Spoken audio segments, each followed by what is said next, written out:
Ladies and gentlemen, we are live tonight for another race on the NASCAR Chase for the Cup 2005 Nextel Cup Series Custom Schedule Season. And as we head to what might be the longest race of the season, I say might because just wait till we get to Old Spice Speedway a little bit later in the year, the Coca-Cola 600, one of the longest races of the year this season, in particular on the mile and a half at the Lowe's Motor Speedway. Once again, like and subscribe for more daily NASCAR content as we get into tonight's live stream. Realistic commentary, full-length races right here on the channel, whether it's the real races on the race weekend or the video game races during the week and during the off-season right here on the channel. This is the best place to be for that. Thank you everybody for tuning in so far tonight. Just a reminder that tomorrow night and Saturday night we'll be doing live commentary for the Xfinity race tomorrow night at 7:30 p.m. Eastern Standard Time at Martinsville, and then Saturday night's Cup race at Martinsville, which will also start at 7:30 p.m. Eastern Standard Time. Live realistic commentary for that. Get to watch both races with you guys this weekend. Again, did not do a race last weekend, so making it up to you guys going live for both the Xfinity and the Cup races this weekend. The Trucks race later tonight, so hopefully we get this done before that gets underway. And again, like and subscribe for more daily NASCAR content. Patrick Chadley, Tyler Burbeck, Derek Booth, welcome into the stream.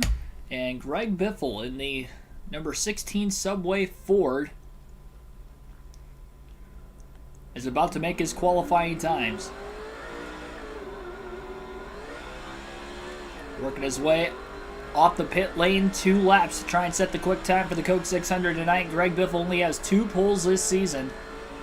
Looking for a third in the Cup Series. This is race number 21. Coke 600 coming a little bit later in this season. Just 15 races to go following the conclusion of this one. Of course, you see the red, white, and blue colors on this race car. Pretty much the National Guard paint scheme, but Subway on the car once again. You can see the National Guard logo on the back, though, as well. For this very patriotic race.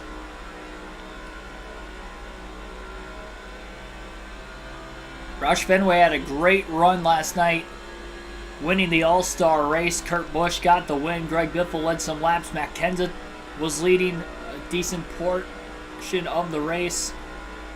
Kenseth had actually nearly flipped from the lead on lap 2, but he still rebounded to get some laps led a little bit later on in the day. He did not get a good finish, but at least he ran well.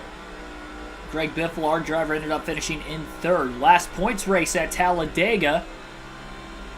It was Kevin Harvick getting the win. Greg Biffle finished 12th that day, so he's looking for a rebound effort here in this one from the last points race. Qualified 4th on lap 1 with a 30.462, and as he works his way off of turn 4 for lap 2, it may be a little bit quicker, but is it quick enough for the pole? Yes, it is. A 30.399 for Greg Biffle. The 3rd time this year he will be starting on the pole. And he'll have Dale Earnhardt Jr., who is 2nd in points, to his outside on the front rows. He will start outside of him in 2nd place.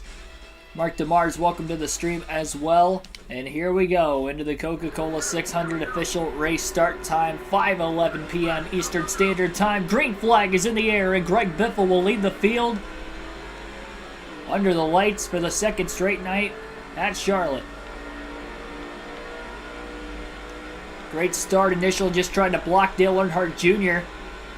Through turns 1 and 2, Jr. almost gets up into the outside walls. Brian Vickers will get underneath him off the start, and down the backstretch into turn 3 they go. It's a good thing they had that extra 90 lap, I guess you would say, practice session last night, the All-Star race. That Greg Biffle didn't need to practice today. He pretty much knew the setup he was going to have, and that probably allowed him to qualify on the pole.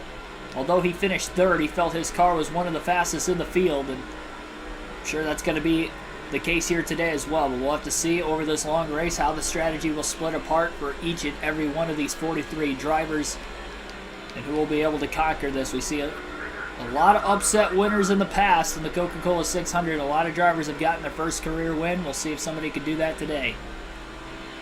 Biffle will lead the first 2 laps of this race. Ryan Newman now trying to work himself in position. Nearly got his first win of the season at California 2 races ago on Sunday. He's got a pretty big run off the exit of turn 2 as he's up to second. Tony Stewart now to third. Dale Jr. on the outside still behind Vickers. It's both the 25 and the 8 are losing positions. Santiago Kid, welcome to the stream. Oh, Newman in the wall off of turn 4, and Stewart's up to second now.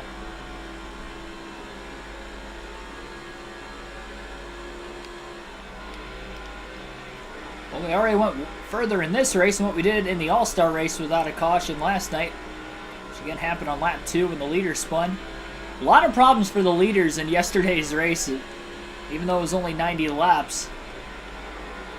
This one I'm sure going to be a lot more calm at the beginning. Just to make it to the end of the Coca-Cola 600 is going to be a tough task for all these drivers. Let alone to have a shot to win at the end, it's going to be even harder.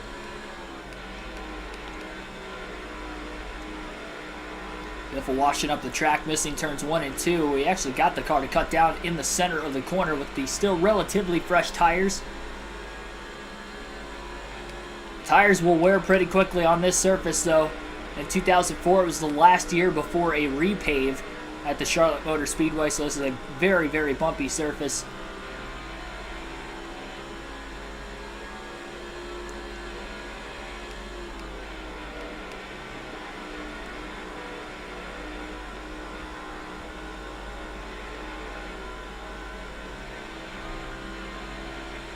We'll hopefully have a lot of fun at the truck race tonight, Derek. And the races in general this weekend.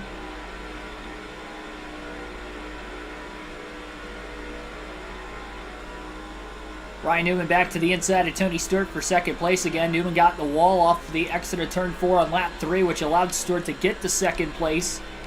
Newman only lost that one spot, and he is quickly taking away that spot back from Stewart. Clear off the exit of turn 2. He's going to try to give Greg Biffle a run for his money, but right now Greg Biffle is looking very smooth at the front of the field. Very easy to have a lack of concentration in this long of a race today, so it's going to be key for Biffle to keep that concentration on for all, probably over 3 hours of this race today.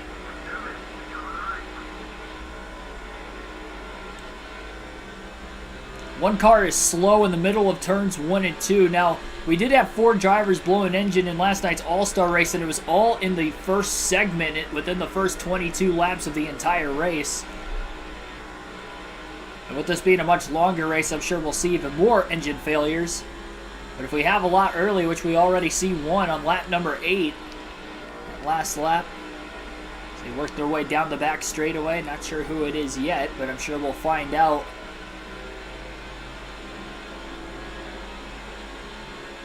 They're just rolling into turn 3 as the leaders are marching to the outside. It's the 137 car, whoever that may be. Looks like everybody's gonna get around him for the most part through turns 1 and 2. Hitting cars on the apron was a big issue and why we saw 6 yellows at Talladega in the last points race. That was the cause of probably 4 of the 6 cautions. Ryan Manion, welcome to the stream. And Newman to the inside of Biffle. Biffle missed the bottom of the racetrack, and I believe Ryan Newman will be able to lead his first lap to the start-finish line. Biffle trying to side draft him off of turn 4, and Newman will lead. 5 bonus points for the Rocket Man. Biffle in second place, looking to cross him over into turn 1, but he overdrives it.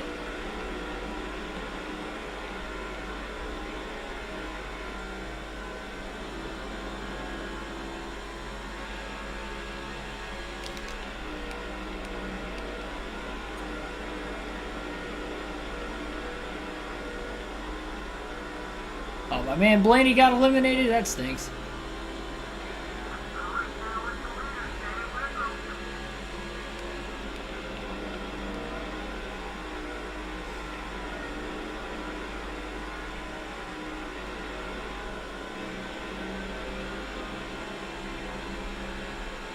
Biffle looking for a way to get right back around Newman.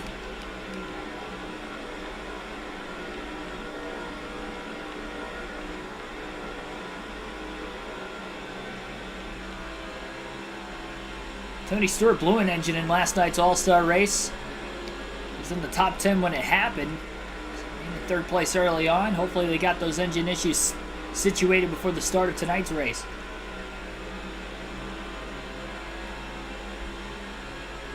Ryan Newman's blocking Greg Biffle all over this racetrack.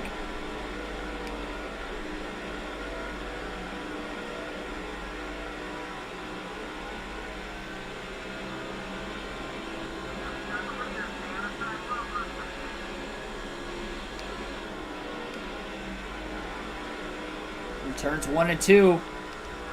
Biffle really deep in the middle of the corner. Couldn't hold it, and again had to fall in line. Off the exit of turn 2, back towards the outside again.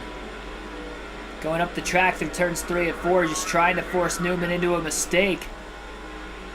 And that's not going to really work either.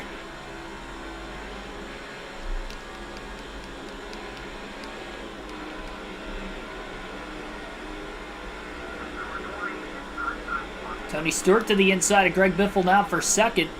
A little bit of a run off the high side though. Biffle should be able to hang on in front of Stewart into turn 3.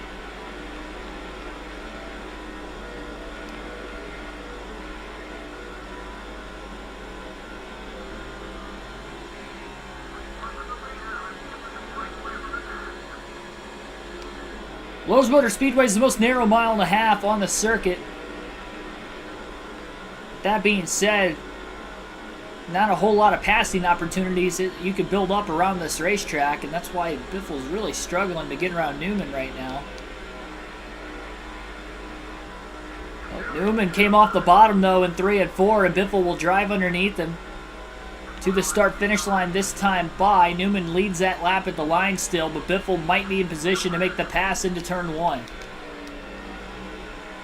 Very close quarters racing. Newman's really pinching Greg Biffle down on the racetrack, but Biffle's clear off of turn 2 anyway. Beats it back to the throttle, and Tony Stewart gets to the inside of Newman for second. Stewart wants to lead a lap if he can. Not only had a blown engine in the All-Star race, but he also blew an engine at Talladega. He's still 4th in the point standings, but he's even further back right now than what he was going into that 20th race of the year at Talladega, and is in a desperate situation to not only try to get back into the form of having really good runs, but he is also going to need help and have Jeff Gordon, Greg Biffle, and Dale Jr., especially Dale Jr. and Greg Biffle, make some mistakes to allow him to close in. And that would have been a great race to capitalize last night for Stewart, or really any of the drivers in the top 4. All 4 of them finished outside the top 10 last night. Biffle 12, Jeff Gordon 18, Tony Stewart DNF'd. I can't remember exactly where he finished, but then Dale Jr. finished 27th. Definitely allowed a driver like Kevin Harvick, who finally got that first win of the season, close in quite considerably. Quite a few drivers. Couldn't tell if Tony got the wall that time, and it got really, really close off of turn 4, and Newman should be able to take second place back away from him again.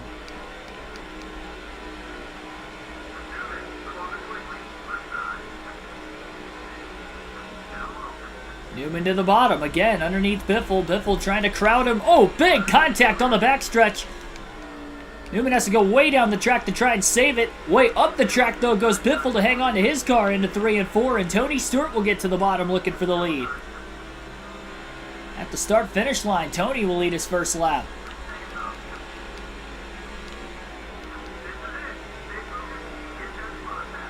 Biffle's clear to pull back down, in line at second. Newman fell all the way back to 4th. Dale Jr.'s up to 3rd. Jr. comes in, only 94 points out of the points lead, even after a 27th place finish. As mentioned, Biffle didn't pull too far ahead of him because he finished 12th himself. But still pulled away nevertheless, and Jr. now has lost time off of turn 4. 3 different leaders already in the first 21 laps of the Coke 600. Biffle's being desperate early on. He's definitely working those tires quite a bit. Drivers are battling hard for the lead in the early going of tonight's race. Shocking considering the test of endurance that everybody's going to have to withstand. It's been mostly clean. There was a little bit of contact to get a couple laps ago, which allowed Stewart to get to the lead between Ryan Newman and Greg Biffle, but I don't even think it's enough to really have a donut on the side of either race car. And Stewart leaves the bottom open out through 1 and 2, and Biffle's in prime position to get the lead back for already the third different time today. So even though we've had 3 different leaders, a little contact in turns 1 and 2 now, but Biffle's back out, or 3 and 4 rather, but Biffle is back out in front. That was just a product of Biffle washing up the track. As hard as he pushed the car on the bottom, Stewart did a great job keeping it off the wall. Not only he kept it off the wall, but he still held on to second and hopped back in line to the bottom behind Ryan Newman.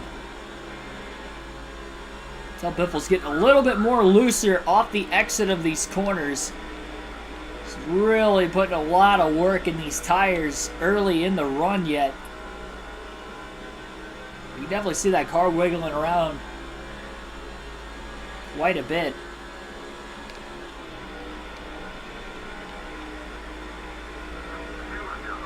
Kind of noticed that last night towards the end of the All-Star race as well, as we got further into that final segment. Like the last 15 laps or so, Biffle was a lot more out of shape. Also driving the wheels off of it, trying to cut through the pack as well after getting involved in an accident with 13 to go.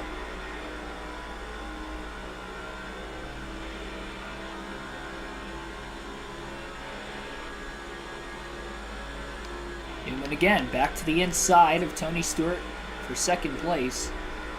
Dale Jr. might be able to follow him to get to third. It'll be interesting if he is underneath Stewart or not off the exit of turn 2. It's tough to tell with Newman running a little off the top side. Maybe he didn't clear Stewart yet.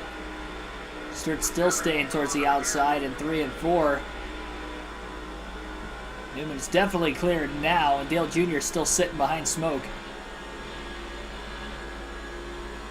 Pit window is going to be right around 60 to 70 laps in tonight's race. May see drivers pit just before lap 60. Just a nut, welcome to the stream.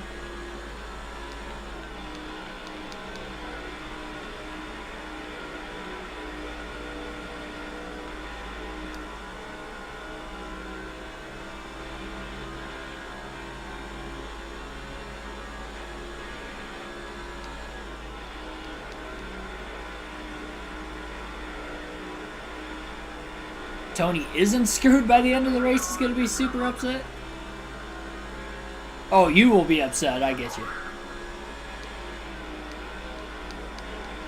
Not a big fan of Stewart.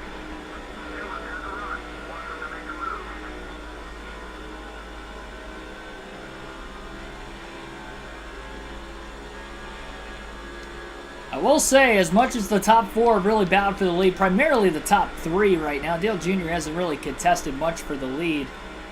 Despite the fact he qualified outside of the front row, he kind of quickly dropped back to 4th or 5th, and he stayed primarily in 4th this entire race. But the longevity of this race, very important. I think the track position that we've seen come into play so many times this season, especially over the last half a dozen races, no matter what style of track they're on, short track, road course, super speedway, intermediate, street course even a couple times, that the fight for track position is a real thing.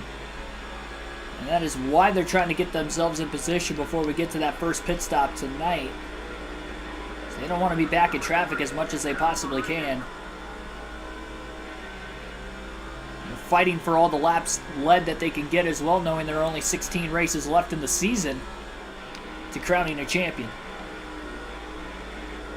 Car's handling at the very start of the run, it was pretty much perfect. And then once we got to about lap 20, it's starting to get a little bit looser off the exit of the corners. If that's progressively going to get worse, we may have to tighten it up a little bit. This is the setup from the end of the All-Star race last night. They made the 16 team made some adjustments during the All-Star race pit stop in that first segment. And that was the only pit stop they had. It was a green flag 4-tire stop, where they took 2 pounds of air pressure out of the tires all the way around, and then they also ended up putting half a round of wedge into the car. So they made some major adjustments, and it was pretty good on the short run after that. But then they got about 30 plus laps into the race, and by the time that final segment rolled around, he was getting back into the loose conditions off the exit of the corners again. Dale Jr. making a really, really big move. Moving past Stewart for third. Now he passes Ryan Newman for second. So knocking out 2 birds with 1 stone that time through turns 1 and 2. Dale Jr. up a couple spots. Now he's in the driver's seat trying to get around Biffle, the points leader. The second place driver in points is putting that pressure on him. Trying to get those bonus points. He only led 1 lap at Talladega. He actually led the most laps in the All-Star race last night in 1 segment 1, so that is worth noting. And Matt Kenseth won segment 2, and Kurt Busch won the most important segment, that final segment of the race.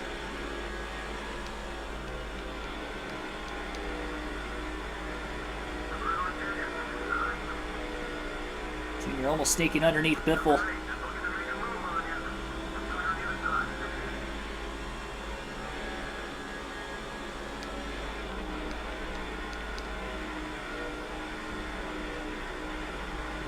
Dale Jr. trying the outside, build some momentum off the exit of turn 2. He's got to be careful though, because Tony Stewart may have just gotten underneath him for second place. Lap 35 going into turn 3. Greg Biffle's just hit halfway on fuel, so he's going to be able to go probably between 68 and 70 laps on fuel tonight. Going to try to stay out as long as he can, because you never know if this race goes green to the end. We've had 2 caution-free races this year. We've had 5 in the Busch Series, and we had 4 in the Truck Series throughout our entire custom schedule season there. So we have had caution-free races. Although, again, we had 2 in the All-Star race last night. 4 if you count the segment ends.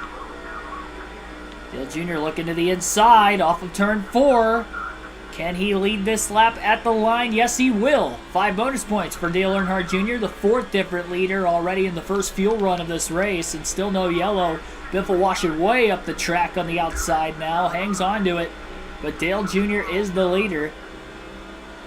Biffle able to hold on to second, though, with a threat of being passed by Ryan Newman in the 12.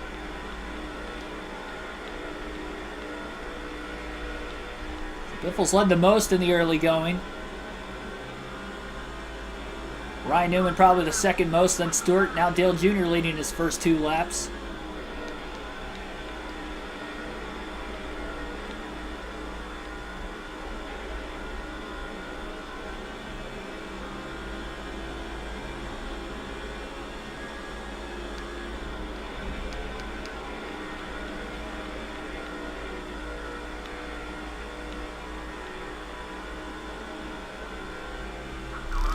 Oh, contact! I couldn't tell who led that last lap. Junior's in the wall, and he gets ran into now from Tony Stewart into turn 1.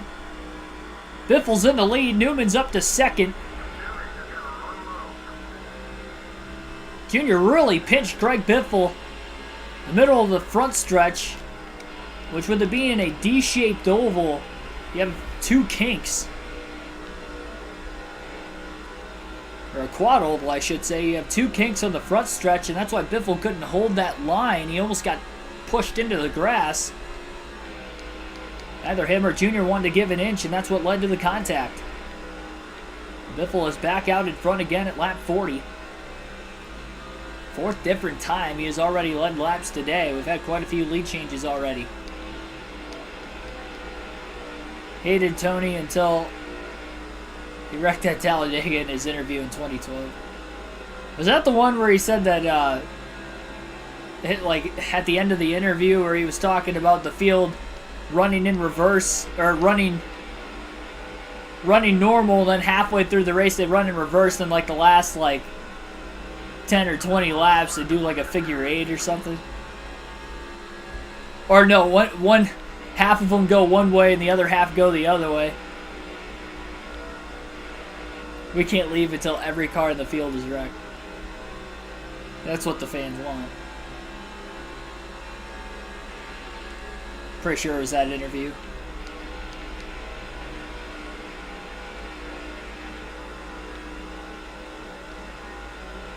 He's pretty cold on the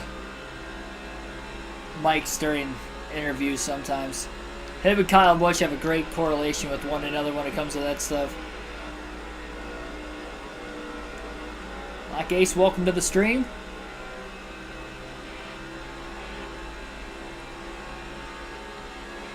Come up on the stream, Biff. Yep, Biffle is leading again. Not easy, though. He finished 3rd last night, the All-Star race, and then 12th at Talladega. Another finish on the super speedways outside the top 10. We got a street course race in the next race of the season at Dockside. 233 laps around that 1.5-mile street course. New road course at that, but again, it's a street course. It'll be our 3rd and final street course race of the season. And that will be Sunday at noon Eastern Standard Time. Again, another noon live stream this Sunday, but that is because the race is Saturday night for the Cup Series. So we'll still be doing live commentary, and we'll still get a video game live stream in on Sunday this week.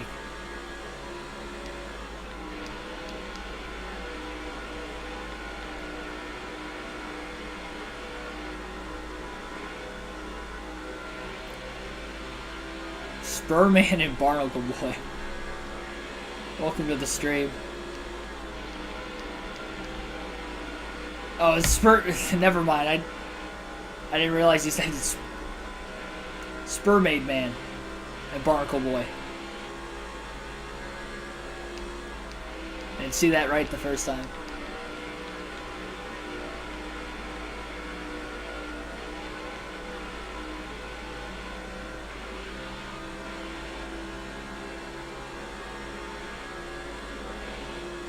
Ryan Newman's still keeping that pressure on Greg Biffle right now. It's a 2-car breakaway, similar to where these two left off in the closing laps at California 2 points races ago. Almost 50 laps in already, caution-free so far in the Coke 600.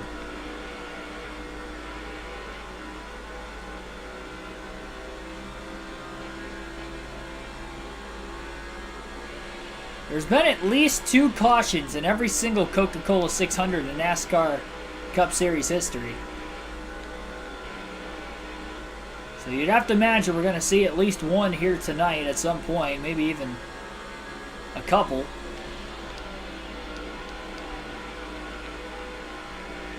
Right now, all's going well.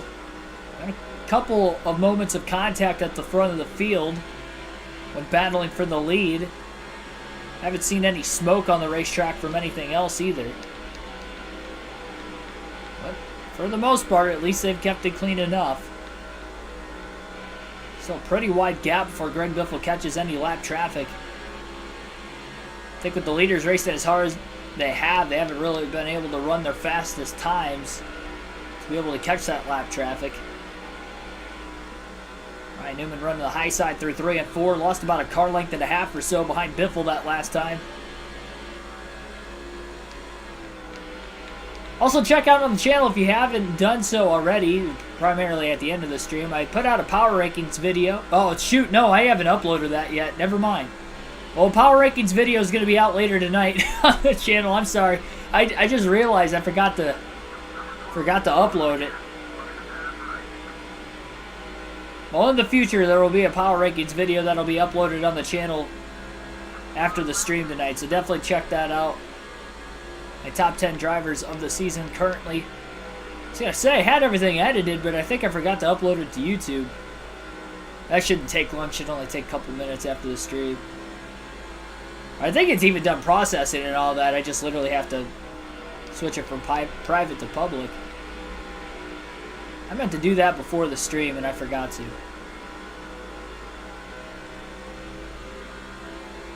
But that will be up on the channel later tonight.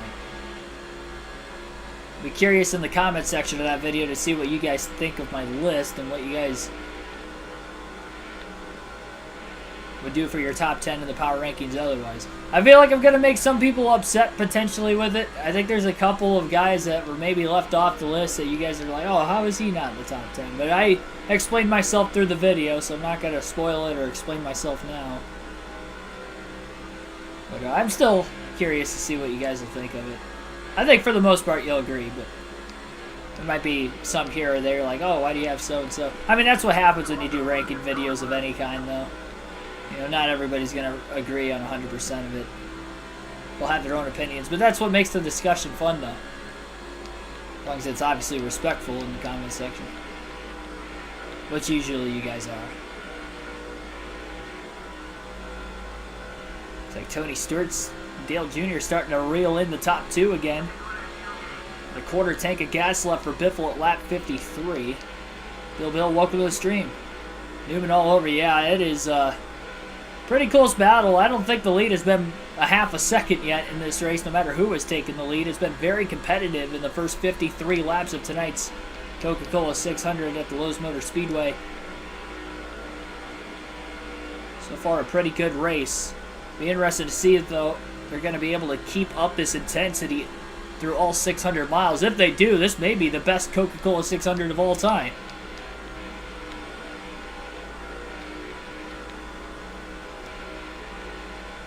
It's older surface, so the handling of the car is never going to be perfect throughout the course of this race. Biffle's on the looser side. Loose is fast if he can hang on to it. He's held on to it so far. I don't even think he's gotten into the wall yet in this race either.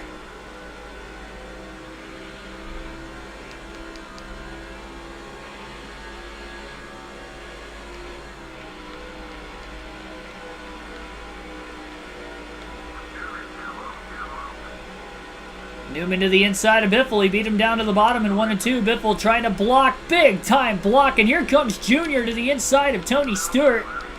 And they may be 3 wide for second place. Stewart's going to back out of it wisely. And let Junior get by him. Getting out of the gas in the middle of the corner like that, though, I think Kevin Harvick is underneath him out of seemingly nowhere. Harvick trying to go for back-to-back wins tonight. Winning at Talladega, finally breaking through for that first win of the year. Maybe more good things are to come for Harvick this season. He's been strong for most of the year, outside of those few DNFs he's had for engine failures, but he had 3 in a row not that long ago. Now he's up to third as he gets around Dale Jr. Newman throws the block off the exit of turn 4 down to the bottom as Biffle will hang on to the race lead. This is very tight racing right now at the front of the field. The top 5 are all under one blanket, and Jimmy Johnson at 6th is even starting to close. And you wonder if Biffle's starting to hold these guys up on older tires, the way that third on back has just all of a sudden climbed right into this. Mentioned in the All-Star race last night that Greg Biffle didn't have great long-run speed. First half of the run he was really fast, but it was the long run which kind of hurt him. That 20-lap shootout. I think Newman just got in the wall now. Dale Jr.'s up to second. And that might have stacked up Tony Stewart as well, as Harvick is in third. Johnson to the inside of Newman. Newman fell way back.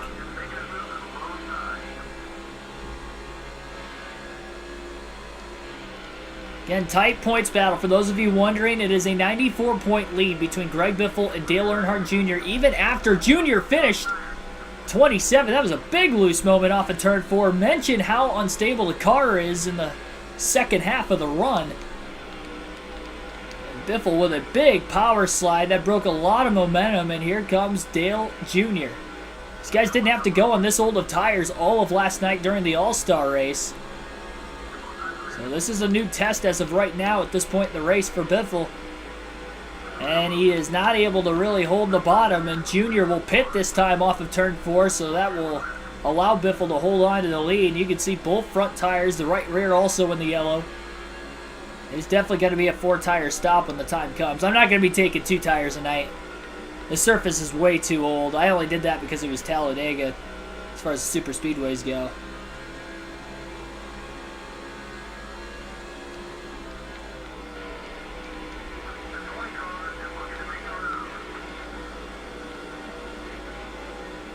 Some of it just might be because it's the first run of the race, so Biffle's not too familiar with the race car. Even though he had 90 laps of practice yesterday, he would have went 38 laps and then just over 50 laps on tires. So the fact that he has 61 laps on him right now, he hasn't had to deal with this yet over the last couple of days of racing at Charlotte.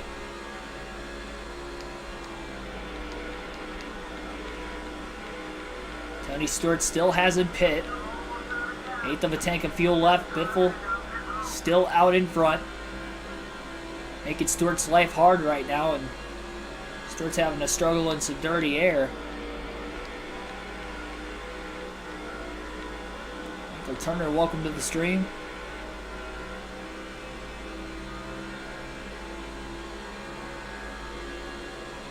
Yeah, it's the longest race in mileage. I just think the Old Spice Speedway's race is going to probably be a little bit longer than this one tonight. And Tony Stewart now pits off of turn 4. So Biffle all by himself at the front of the field, able to get more laps led in here. He's likely not going to cycle back into the lead. You never know if we get a caution in the middle of green flag pit stops. I know it's early in the race, so there'll be plenty of time for other drivers to come back, or even Biffle to come back if he decided to short pit right now. But until we get really, really deep into this race without a yellow, he's not trusting it this early.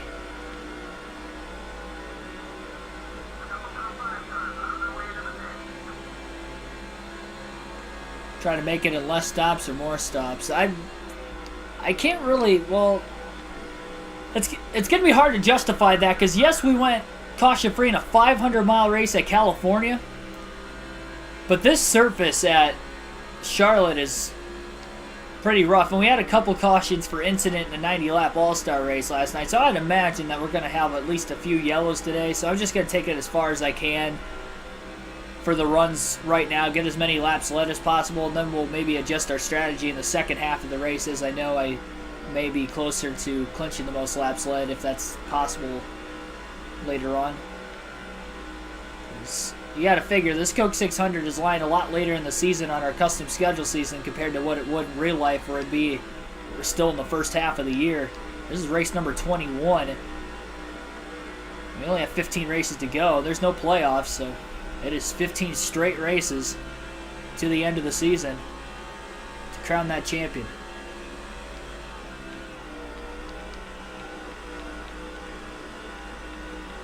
$16 people watch right now, only 8 likes, so smash that like button, subscribe again for more daily NASCAR content. We'll be doing live commentary of tomorrow night's NASCAR Xfinity Series race at Martinsville, as well as Saturday night's Cup Series race at Martinsville on the channel. A little doubleheader with the live commentary live streams this weekend.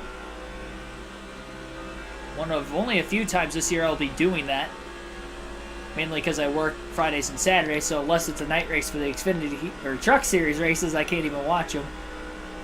But this weekend, I'll be able to. That and the fact that there was no live commentary last weekend at Richmond because I was at my grandparents' house to watch the race. We'll do that, and then I'll be at Dirt Bristol the following weekend for both the Truck and the Cup Series race, as well as all the heat racing action throughout the course of the day, during the day, next Saturday at Dirt Bristol. We'll be having some race highlight videos on the channel for that as well. So a lot to come over the next just over a week, next 9 or 10 days on the channel. It's going to be a lot of fun. Billy Kramer says about 4 cautions possible. Very good chance. Greg Biffle's going to take it to lap 69, and that's when he's going to pit. That's how far he was able to go in the Busch Series on the last mile and a half there at Chicagoland. So he'll make it to lap 69 in the Cup Series on another mile and a half at Charlotte, and he'll be pitting this time by. Made it to lap 35, and then he hit halfway on fuel, so he definitely felt that he could go 69 laps, and he does. Locking the tires up a little bit off of turn 4, just trying to make sure he doesn't speed. He knows he'll be taking a 4-tire stop, so no issue there. And there it is, 4 tires and fuel for Greg Biffle. Not going to repair any damage, trying to make this stop a little bit quicker this time. He really hardly has any damage to begin with. We'll see. The Mr. Clean Crew will go to work on the Subway Ford of Greg Biffle. Sean Derryman, welcome to the stream. I'm using a PS2. I stream it on OBS, though. OBS game capture card. So that's how I'm bringing you guys the action. Michelle Marie Cave Miller, welcome to the stream. Fill the tank. Yep, all the way full. And again, that was a 4-tire stop for Greg Biffle. He's going to lose a lot of spots coming out of the pits. Kevin Harvick will take over his first lead of the race, so now our 5th different leader, the Coca-Cola 600. I didn't think that the Mr. Clean Crew made a mistake on pit road there. But Greg Biffle, who was the leader when green flag pit stop started, is going to cycle all the way out in the 12th position by the time he gets up to speed off of turn 4. between Dale Jarrett and Casey Kane.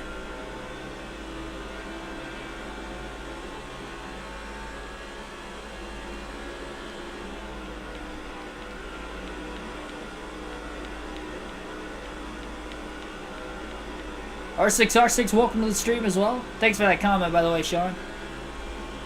Yeah, this realistic commentary for this race is what you're going to hear during the Xfinity and the Cup race tomorrow night at Martinsville. So, I mean, I'll be commentating it from my house, but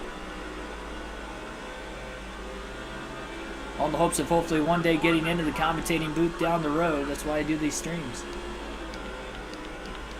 Typically every night, unless I'm on the road to a racetrack like with Dirt Bristol the following weekend. I'll be off for a couple nights, but that's when I upload the race highlight videos, and we still do predictions and post-race analysis every week too.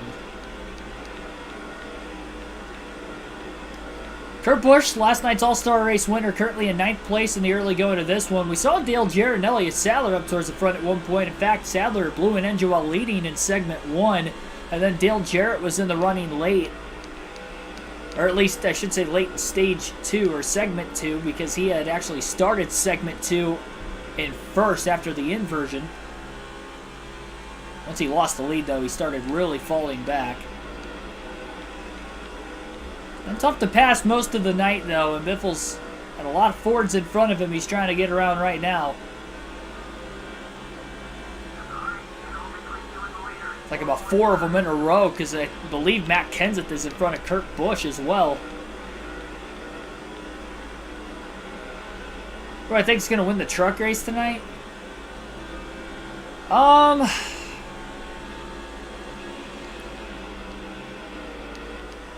Honestly, Chandler Smith has shown to be really good on the short tracks in the truck series. I think he'll be a threat. I may go Chandler Smith.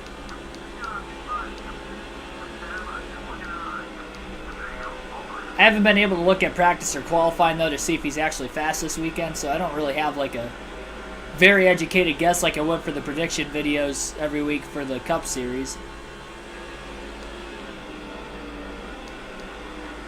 But if I had to make a guess based off of just, you know, short track success alone, and not looking at the speed that their race trucks have had specifically this weekend in practice and qualifying, I'd lean on Chandler Smith tonight. He does have a win already this year, too. Granted, it wasn't on a short track, but still. Still cannot get around Dale Jarrett. I think Rusty Wallace is holding all these guys up right now. Busch got around Matt Kenseth a little bit ago. Big block by Dale Jarrett on the front stretch. Biffle never let out of the gas, though, so it was a clean block. Kurt Busch, Matt Kenseth keep crossing each other over back and forth. Biffle is just trying to get to the inside of Jarrett. Jarrett goes wide that time. Biffle poked his nose in there. Sticks the bottom of the track on those fresher tires, and he finally gets around him, and now he's inside his teammate Kurt Busch for 9th place as well.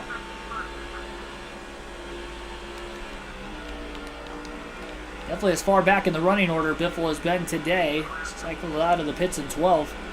He's worked his way back up a few spots though to 9th. Jeff Gordon, Rusty Wallace, Matt Kenseth, the next 3 drivers for position in front of him.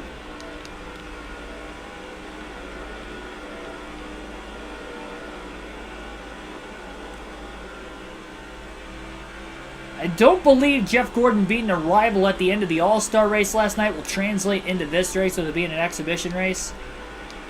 Because it looks like he is back to being an ally again. So that's good for Biffle.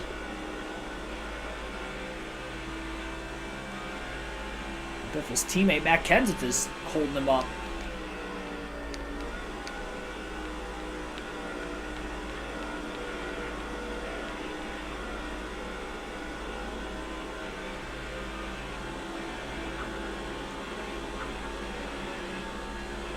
Yep, Dale Jr.'s running this race. He's second in points as of right now. 94 points back coming into the day. And he actually was able to lead a couple of laps before that first set of pit stops as well. I believe he's led 2 laps in this race. So So he has received 5 bonus points so far. Biffle trying to get to the inside of Kenseth off of turn 4. Kenseth, though, underneath of Wallace. He's nearly 3 wide. And Kenseth couldn't quite get to the inside of the 2. I don't know if Biffle might have held him up a little bit or not.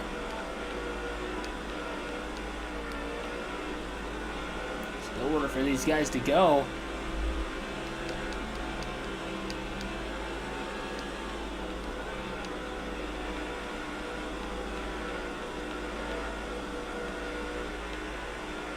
Oh, mean block by Kenseth off of turn 4. Again, that was on a teammate. Got to be careful. Last night they were racing hard in the All-Star race, but that was an exhibition race at the same time. Now we're back to points racing. You guys might want to be a little bit more patient with one another, especially this early in this long of a race.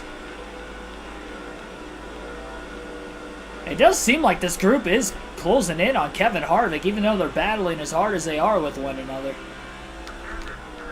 My goodness, Biffle gets out of the gas that time, and that might allow Kurt Busch to pass him on the outside. Oh, not quite. One car blowing up down on the bottom of the track, and that is the 147. So it's the second driver to blow an engine tonight, and both of them have been fantasy drivers. Generated rookie drivers on this season. The 137 and now the 147. So 2 cars out of the race. Be interesting to see if we see any try to come back out of the pit lane later on in this one as we get more and more engine failures in this long race. I'm not sure what position Junior's in right now. I'd have to imagine he's in the top 3. He's been in the top 4 all race, and now we're outside the top 3 for the first time. So I'd imagine he's somewhere in the top 3. We know Kevin Harvick's the leader, and I don't see him in this group of cars.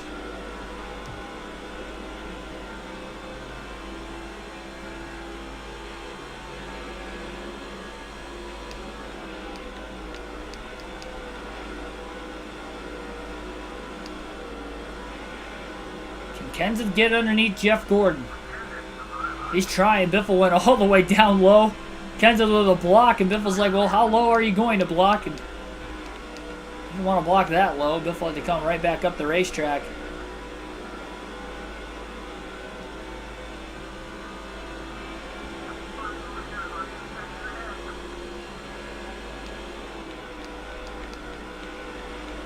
We'll alternate through the different camera angles for the first time in this race when we get back to the start-finish line this time around.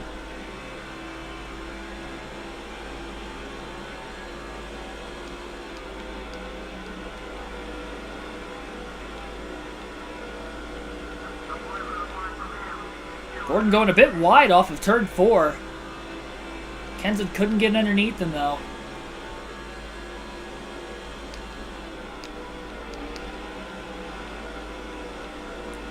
Amazing how tightly packed together these guys are.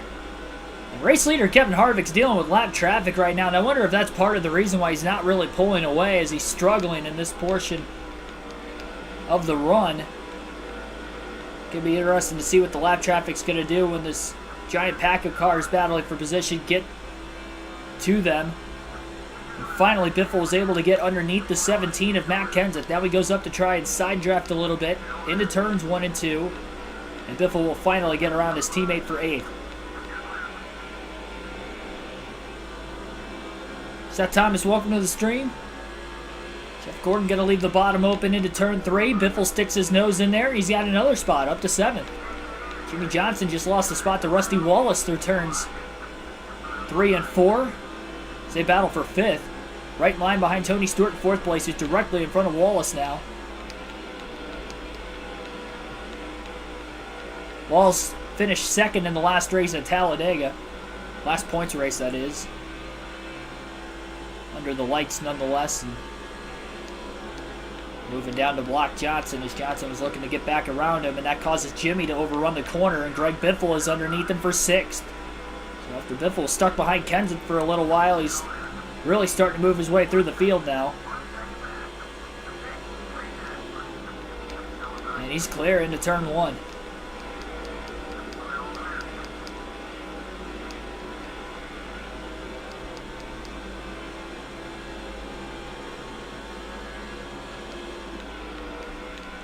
believe Dale Jr.'s in second because Ryan Newman looks to be in third. Harvick's still out in front. First lap car is Scott Wimmer in the 22 car. Rookie for Bill Davis Racing. Stewart, Wallace, Biffle all following each other underneath him. Johnson is well behind Biffle. Biffle's all over Rusty Wallace in the 2. Biffle bump drafting and giving Wallace a shot on the backstretch. Biffle skirts up the track off the exit of turn 4. Almost gets into the wall. He hasn't gotten into the wall yet today. We're on lap 92. I'd like to keep it that way.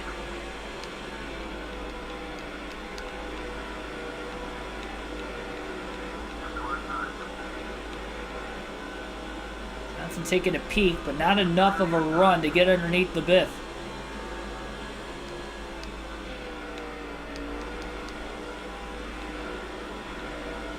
Qualify 34th for the Coke 600. Ooh, that's not good. Very fortunate I qualified on the pole tonight.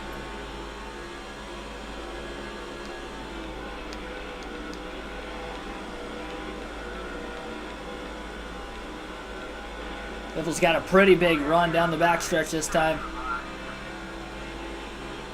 He can't quite get alongside Rusty Wallace. Hook in the bottom. A little contact from the 16.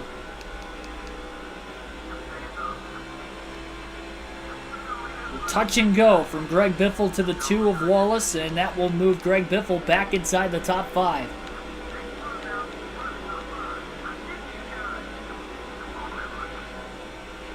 Bump drafting could help. I wasn't actually trying to hit him. It's hard to do with the Gen 4 cars because the shape of them from one manufacturer to the other is pretty different, especially with the bumpers. It's hard to make them align correctly. I mean, you have to hit them perfectly square. So it was risky to do that. I wasn't trying to do it, but it did give him a big launch into turn 3, but also kind of hurt my arrow going into the corner. That's why Johnson almost got around us. Looked like there was some contact up ahead in that battle for the lead. I don't know if somebody got into the side of the lap car, the 109 up on the outside or not. Tony Stewart, Greg Biffle, Rusty Wallace closing in on the battle.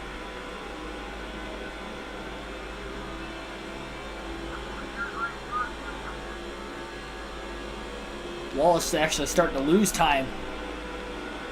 Can clear that lap car off of turn 4. Biffle gets around the 109 very quickly. So did Tony Stewart.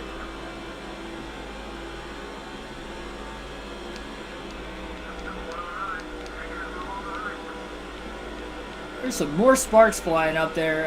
I don't know what's going on. Hard to tell exactly. It looks like Ryan Newman is going to pick Dale Jr. behind the lap car on the outside, so Jr. is moving backwards. He is able to get back down to the bottom in front of Stewart. Lap car was Johnny Sauter up high in the 30. Stewart to the inside of Sauter. Biffle going to have to follow smoke. And we're right back to where we were before the pit stops, where the top 5 are under a blanket. Now Stewart rockets underneath Dale Jr. for a spot. Biffle going to follow the 20 car. And he may go 3 wide. Instead, he just stays in line behind Stewart. Wise decision. Biffle slides up in front of Dale Jr., who has lost 3 positions now. And has dropped back to 5th over the last couple of laps.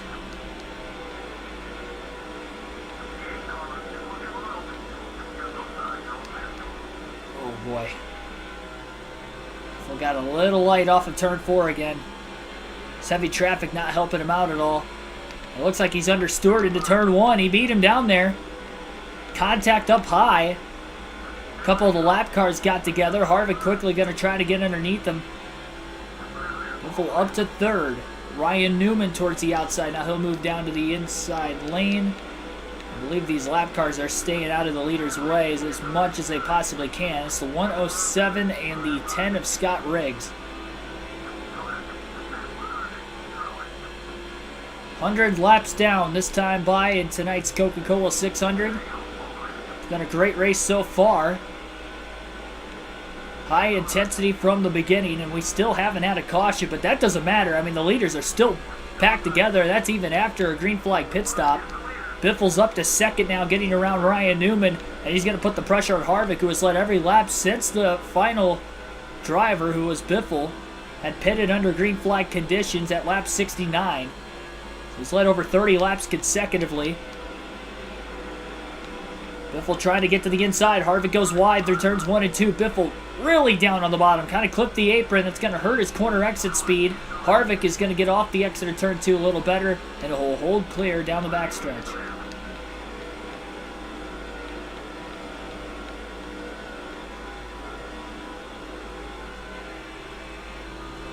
And I've never played any of the Technics NASCAR games. I haven't played anything from Inside Line to 15. I actually never even played 08 or 09 on the EA Sports side either. So I'd definitely like to try that when I get to that point, through these classic game playthroughs.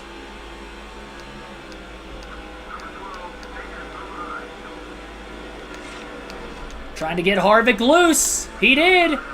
Biffle intimidated the 29 of Harvick, but Harvick still holds on to the lead, and Biffle had to go high to try and block the 12 of Newman, who had an even bigger run than the 16.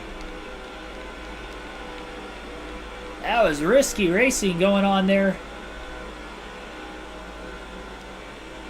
That almost bottlenecked the entire top 5 up. At high rated speeds nonetheless. This mile and a half.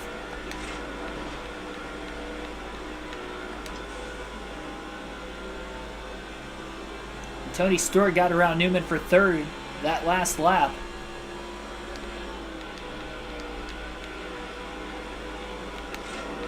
Harvick's had problems in races already this season.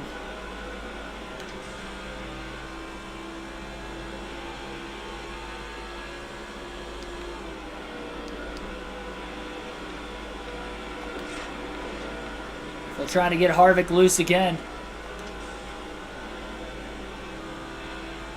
Trying to intimidate him, really, and force Harvick into a mistake. Hasn't happened yet. Biffle going to go to the outside in turns 1 and 2. Harvick going to try to mimic the line up there. Biffle cuts the car in the middle of the corner, trying to get to the bottom. Harvick looked for a block, couldn't do it. Biffle is side by side to the inside of the 29 car into turn 3. Harvick going to pinch him down on the white line, but it looked like the 29 got tight and he bobbled that time around. Biffle's clear off of turn 4. Fifth different time Greg Biffle has led in this race. Harvick back to second. Stewart looking to get around him in third. Then it's Ryan Newman, Dale Jr., the top 5.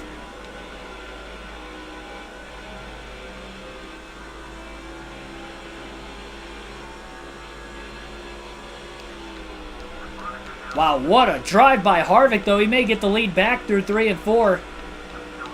Off the exit of turn 4, still side by side for the lead as Biffle hangs on the outside.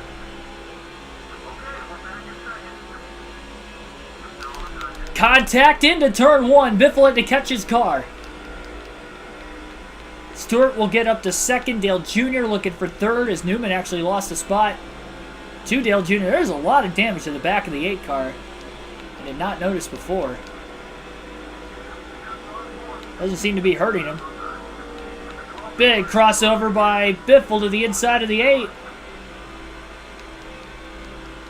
Couldn't hold it though. Newman to the outside. Biffle almost got into him again. Newman had to check up.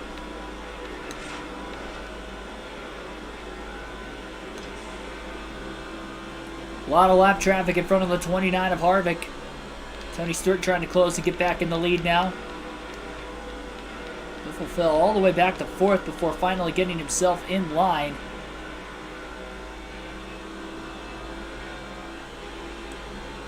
Paul Menard is the car that Harvick is currently underneath, an RCR teammate right now. Biffle just can't get there. Ricky Rudd also in the mix. Him and Harvick have a history with each other. Dale Jr. maybe going to try to take it 3 wide under Stewart into turn 3. That didn't happen. Biffle to the inside of the 8 off of turn 4. Looks like Dale Jr. got a little sideways. Open the door up for Greg Biffle to make the pass for position, and now Biffle drives deep into one, trying to beat the 21 to the bottom. Stewart moves up a little early in front of the 21, and Biffle is up to P2. And Ricky Rudd is going to try to cross over the 20. Almost gets into his left rear.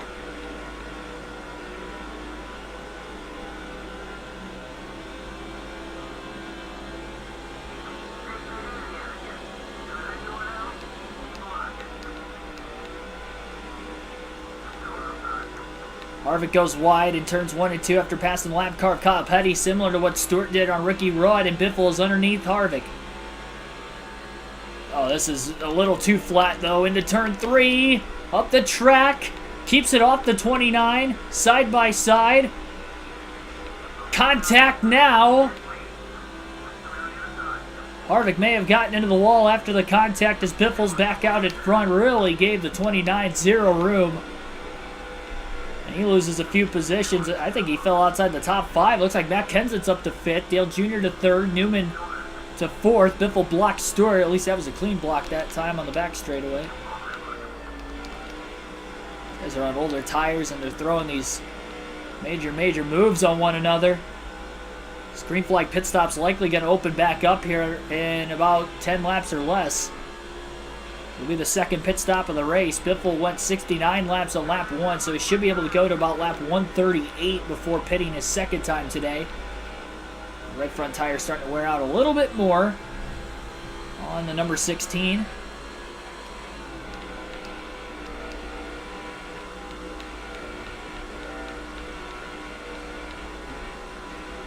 Junior back to the inside of Stewart for second. And now we'll alternate through the different camera angles for the first time in the race today. Meant to do that a little while back, and we were in such a big battle there for position. Still are. We'll do it from the lead. Junior has cleared Stewart.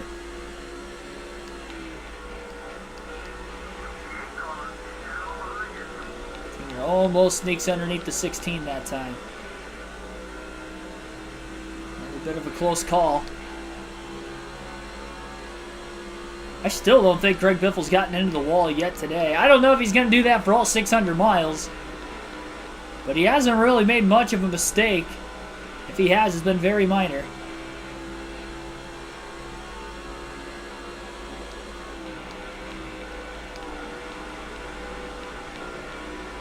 It's crazy how intense this race has been from the very drop of the green flag, even with no caution flag to bunch the field back together. I mean, they've been pretty much bunched together through the top 5 or 6 almost all night.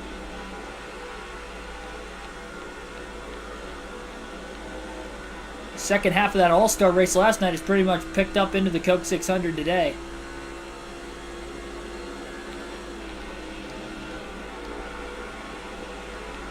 We're caught up in a little bit of the dirty air now. He's got a handful, about 4 lap cars within range in front of him. He gets underneath the 172 off the exit of turn 4. He should be able to pass him in turns 1 and 2 down on the bottom. We'll have the 174, 31 and the 32 up ahead. Robbie Gordon, Ricky Craven, I think, yeah, Seth Taylor in the 174.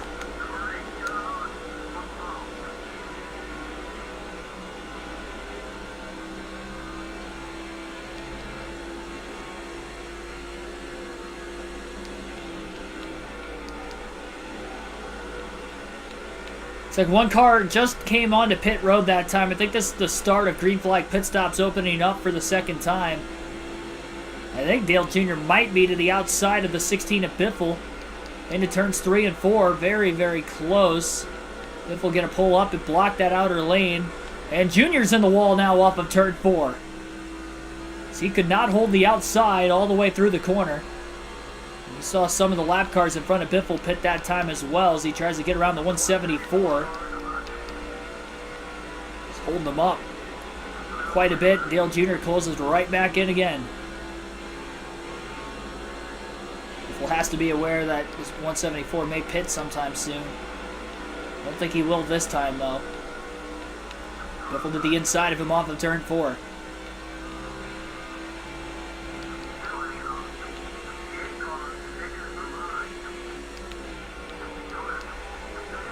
Biffle clears the lapper. Stays on the bottom. Not going to give Dale Jr. enough of a run to get around him. Big block down on the inside by Biffle to the aid of Dale Jr. Biffle with a big slide, though, into turn 3. He hasn't been loose on corner entry that much. He just overdrove the corner a little bit. But he still holds on to the lead in front of Dale Jr. None of the other leaders inside the top 5 seem to have pit yet. Biffle can go about another 18 laps from now. Dale Jr. pulling down to the bottom. He may be pitting this time by. Harvick cycled to the lead following the last set of green flag pit stops. It'll be interesting to see who will be the leader after our second set of green flag pit stops today. So we'll go back to the far chase cam for now, and at least through the rest of the first half of the race. Now, usually this race would start in the daytime and end in the night. It's primarily under the lights and in the night today, and that is mainly due to the fact that there's no day-to-night transitions in this game. So the track conditions probably won't change too much throughout the course of this race. Joshua Rumsey, welcome to the stream. Had an EF3 tornado ravaged your town Tuesday. Oh man, that's sad to hear. Hopefully you and the rest of your family are alright, all your close ones. Did it actually go through the town, or did it miss it?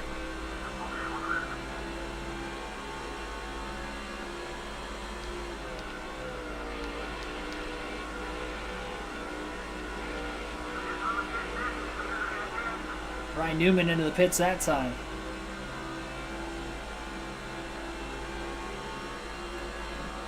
Good to hear that you're safe.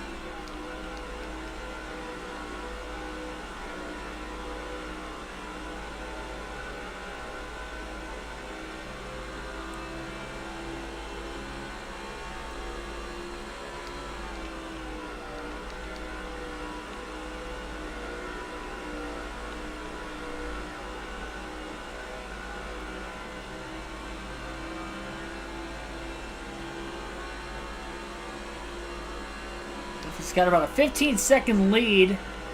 That's because most of the lead lap cars have pit, but not all of them.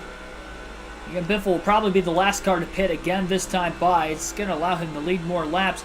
He only had to lead 47 laps tonight to eclipse 2,000 laps led on the season, and I'm pretty safe to say that if he hasn't led 47 yet, he probably will by the end of this fuel run before he ends up having to make a second stop of the race. This is only the 21st race of the year. Maybe there's a chance at 3,000 laps led. He's on pace for it. That would just be absurd. Still only has a 94-point lead, though. Mark Martin's very slow on the racetrack. I heard one car was coming out of the pit lane not that long ago, and I guess it was Mark Martin who had blown an engine and now was back into this one. I didn't see him blow an engine earlier, but looks like he's down a cylinder. And we still have over half this race to go, which is a long way in the Coke 600. So we're going to be passing Mark Martin quite a bit yet the rest of this night.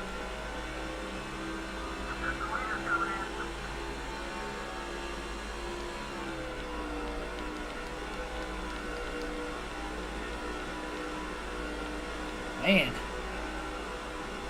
How's your house? Is it doing all right? Any damage?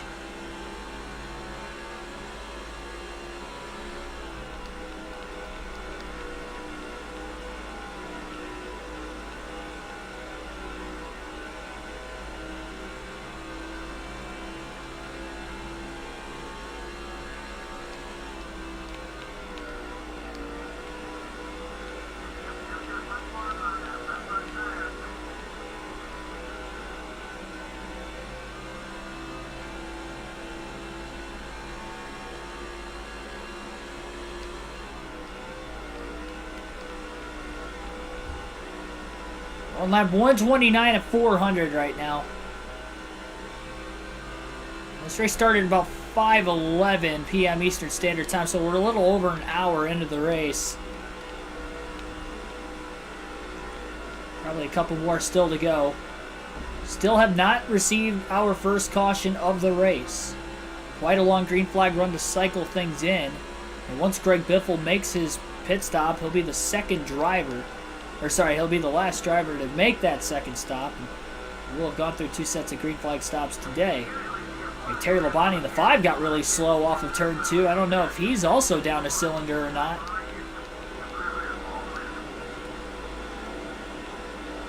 Casey Mears in the 41 just came out of the pit lane. Biffle couldn't quite get around him before he got up to speed, and we know Mears is on fresher tires than the Biff.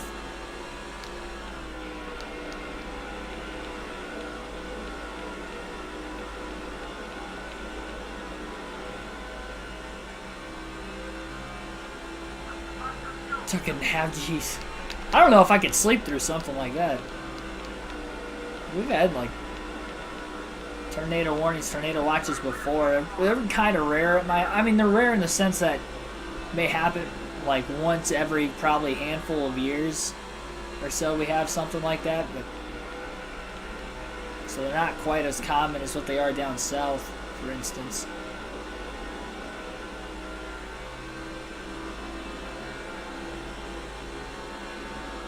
Yeah, also glad you're okay.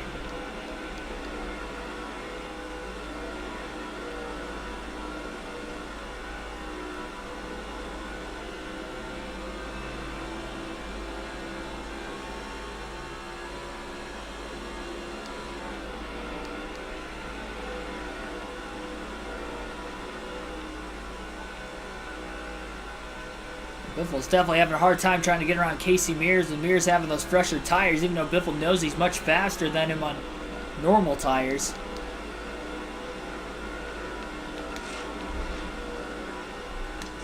He tried to get him a little out of shape. Didn't happen enough, though, that time. In fact, Biffle got loose off of turn 4 himself.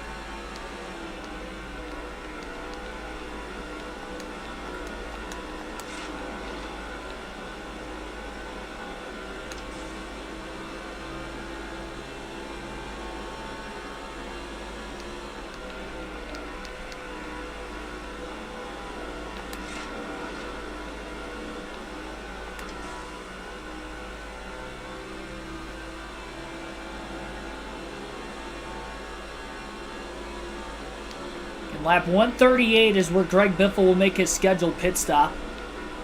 He may try to make it to lap 139. It's just going to depend when he hits that fuel tank almost empty mark. So far, he hasn't hit it.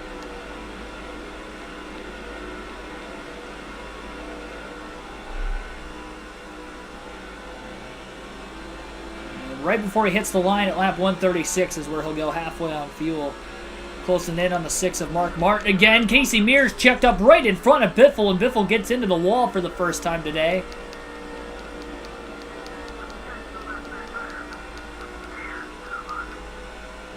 Underneath Casey Mears, 3 wide. Mears squeezes Biffle into turns 1 and 2. Little contact again. Biffle staying out of the pits that time by. And he will at least this time by as well, as still Biffle could not get around Mears.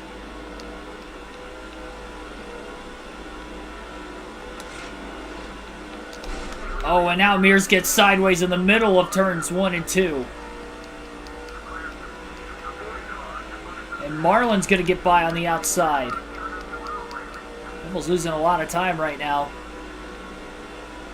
Mark Martin had slowed Mears down the first time, and that's why Biffle got into the back of him once. That time, Mears just got a little loose in front of him, and Biffle got right into the back of him.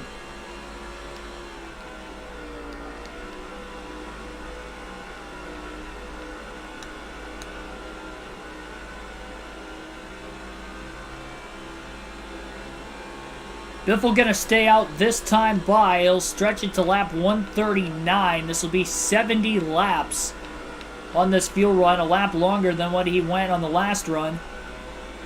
So going an extra mile and a half, it looks like.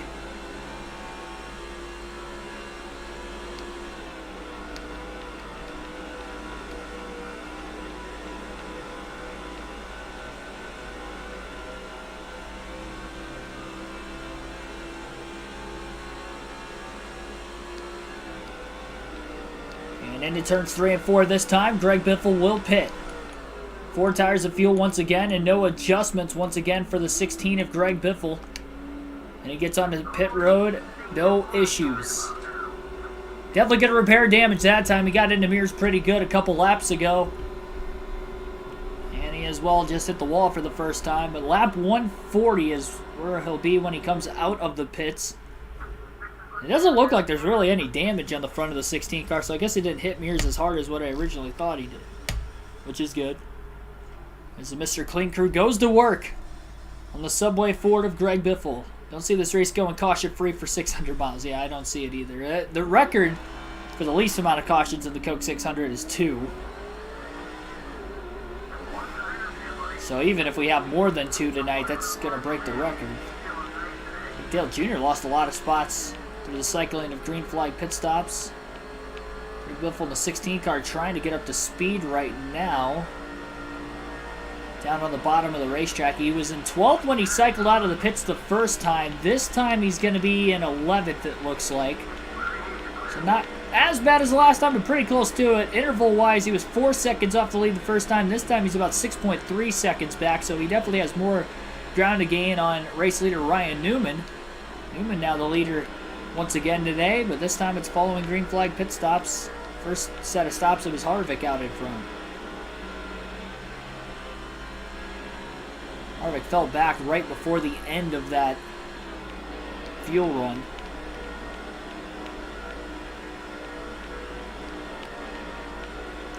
And Terry Labonte just pulled into the pits. But I think he's down a cylinder just like Mark Martin is, if I'm not mistaken.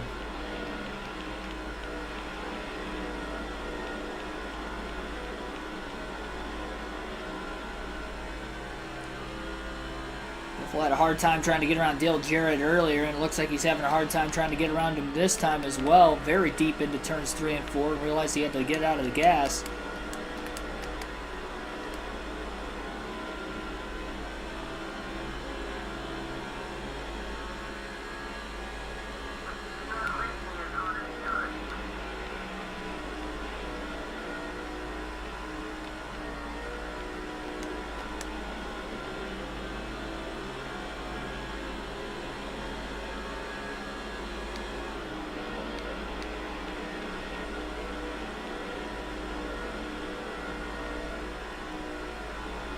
$15 likes on the stream. We'll see if we can get up to 30 tonight. We're just shy of halfway, so make sure you like and subscribe if you haven't already. More daily NASCAR content. Good chance we get to 1.7 thousand subscribers by the end of the weekend. I think with doing live commentary for both the Xfinity and the Cup races over the next couple days, we should get there. Contact between Dale Jarrett and Greg Biffle that time.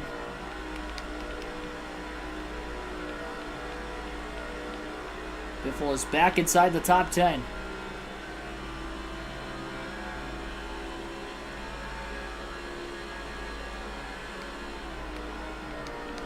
So 69 to 70 laps seems to be the regular pit window for Greg Biffle. 69 laps on the first run, 70 on the second. So that should take him to lap 209 to 210 before he pits again. To be just past the halfway mark before his third stop of the day. So we're probably looking at a 5-stop race for Greg Biffle in this one.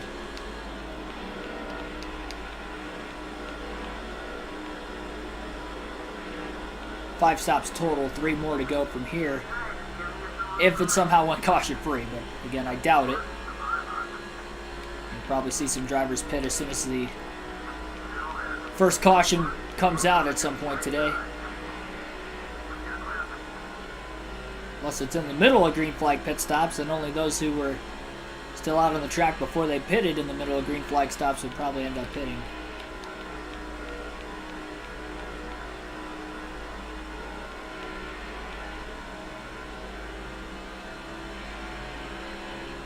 A lot of cars being held up on the backstretch.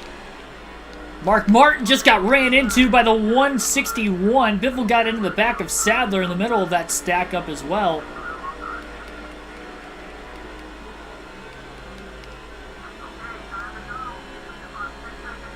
Chain reaction of events that transpired there. And second time Biffle's gotten into the back of a car checking up for Mark Martin. And like I said, we're in the first half of the race, so they're going to be catching him quite a few more times the rest of the way.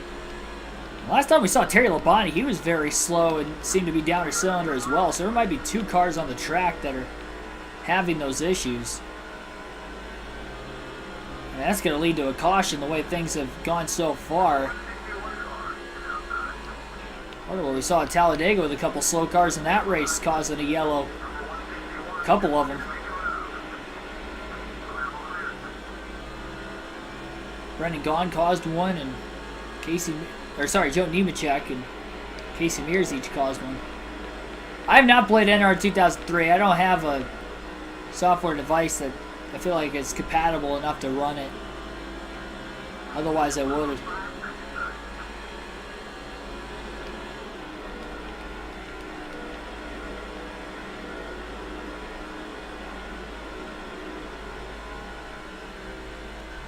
Biffle desperately trying to get to the inside of Elliott Sadler. Not going to happen that time.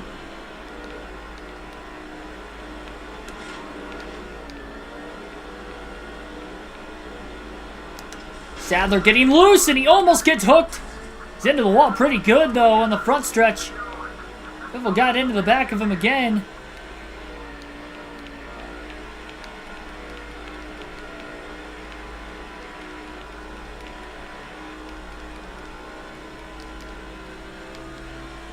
A little bit of damage to the front of the 16 car.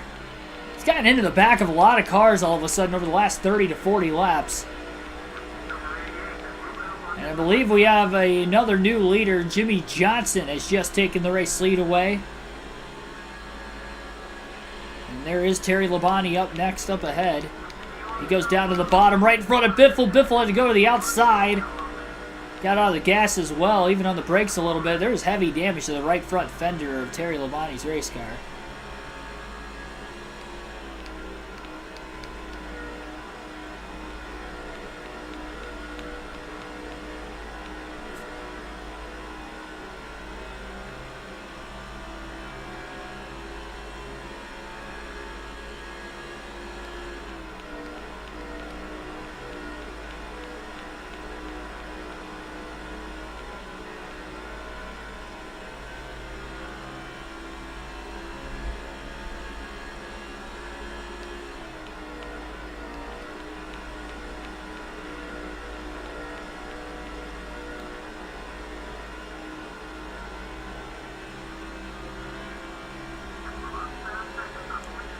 .3 seconds off the lead as Johnson leads his first laps of the day. I believe he is the 6th different leader in this race. Greg Biffle, Dale Jr., Ryan Newman, Kevin Harvick, now Jimmy Johnson, Tony Stewart have all been the drivers to lead at least one lap in today's race.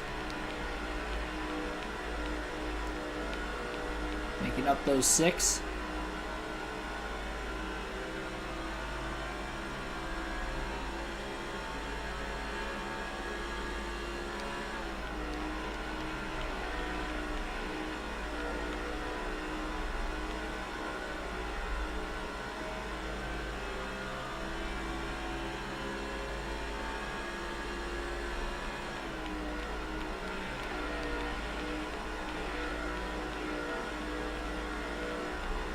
Ten minutes away from the hour-and-a-half mark in today's race. We get to there before we get to halfway, which I'd imagine that will be the case, even if it does stay caution-free still. We'll definitely hit 3 hours.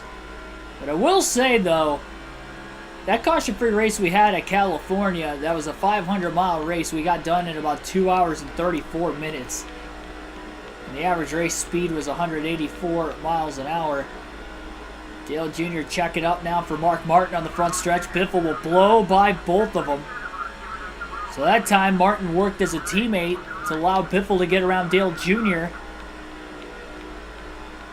Which is big because, again, these two are battling for the points lead. Wade Selinsky, welcome to the stream.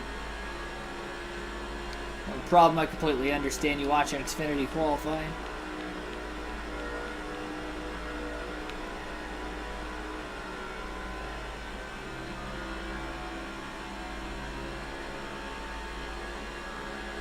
Who qualified on the pole for that race?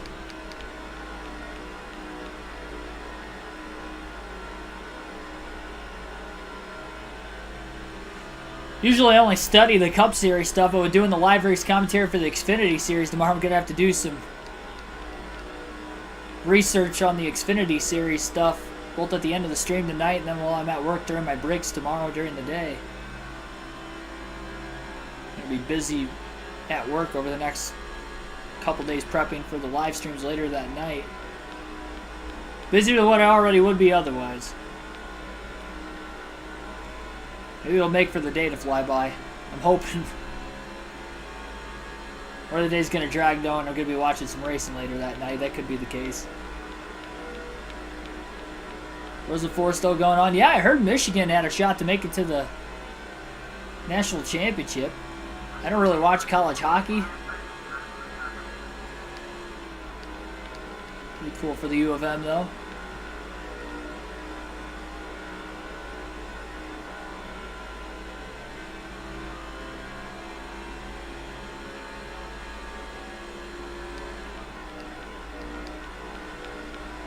Let's trim that lead just under 5 seconds now behind Johnson.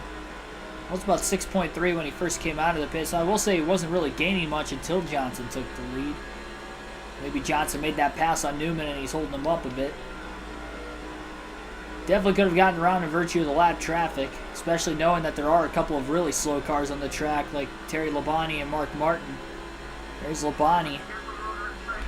Mears blocked Biffle all the way to the bottom. Biffle got into the left rear corner panel of the 41.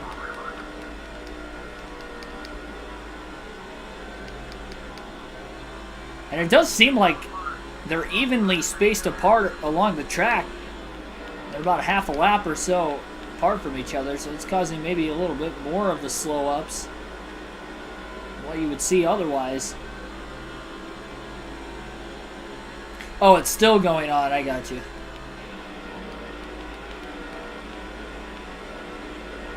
Moffitt's on top right now. It's good for him. Power Motorsports.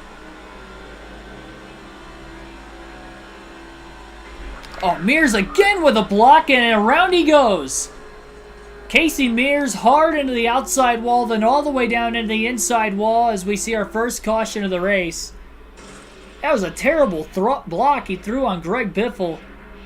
And heavy damage to both ends of that race car, the front and the back. What was he thinking? That was a pretty nasty hit into both walls. Head on the outside, and then with the rear of the car on the back side, and Biffle's going to have to pit to repair damage to the front of the race car following that accident. That will lead a whole bunch of cars onto pit road, but because he was involved in the accident, he cannot take fuel or tires. Even though it was all Casey Mears' fault. I believe Kenseth just let a lap under the caution flag there, so he is now the 7th different leader of the race. And the Mr. Clean Crew will go to work trying to repair this damage. It should win Biffle the race off of pit road, but he's going to be on older tires on the restart. And the first caution of the night finally comes out. I reckon this fast race pace at the beginning. So this is cycle Biffle back to the lead. Lap cars will be on the inside of the lead lap cars on the restart. And the green flag will be back in the air.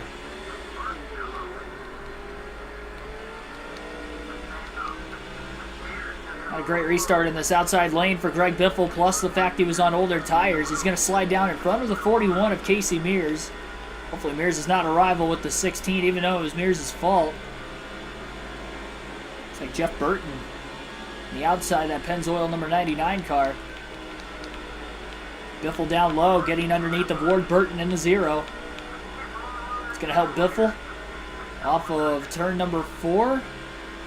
Looks like Biffle's clear of the 0 of Ward Burton as he moves up now. Biffle has clean air on his nose, so that's nice. Ryan Truex up to P1, wow. Seeing Joe Gibbs Racing Equipment this weekend.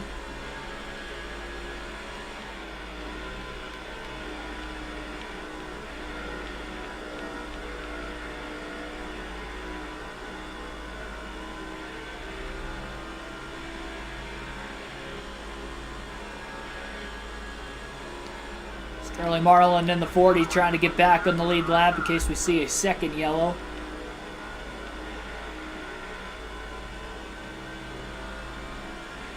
Biffle could still go quite a ways on fuel yet.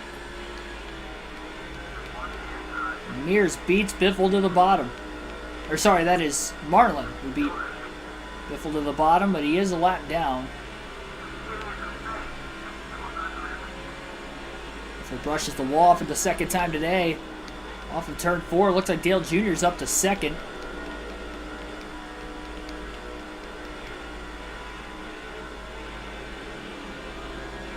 Yeah, he's in the 18. Thought so.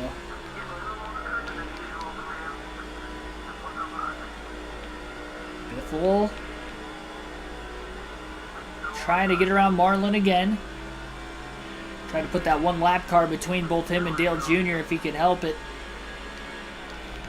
Drove it really flat into 1 and 2. He clears Marlin. Probably slowed the 40 car up so much though. Dale Jr. is looking to the inside. Looks like Jeff Gordon's up to P3. Biffle overruns turn 3 now on corner entry. Dale Jr. almost got underneath him. If he wasn't already busy trying to pass the 40 of Marlin, he probably would have gotten to the inside of Biffle that time. Biffle on these older tires going to try to hold off the leaders who have finally gotten through the lap cars.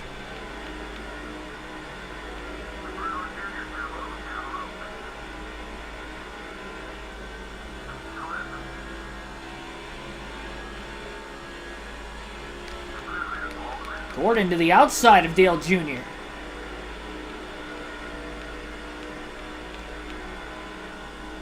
Jr. pulls clear though off of turn 4, keeping the 24 of Gordon behind him.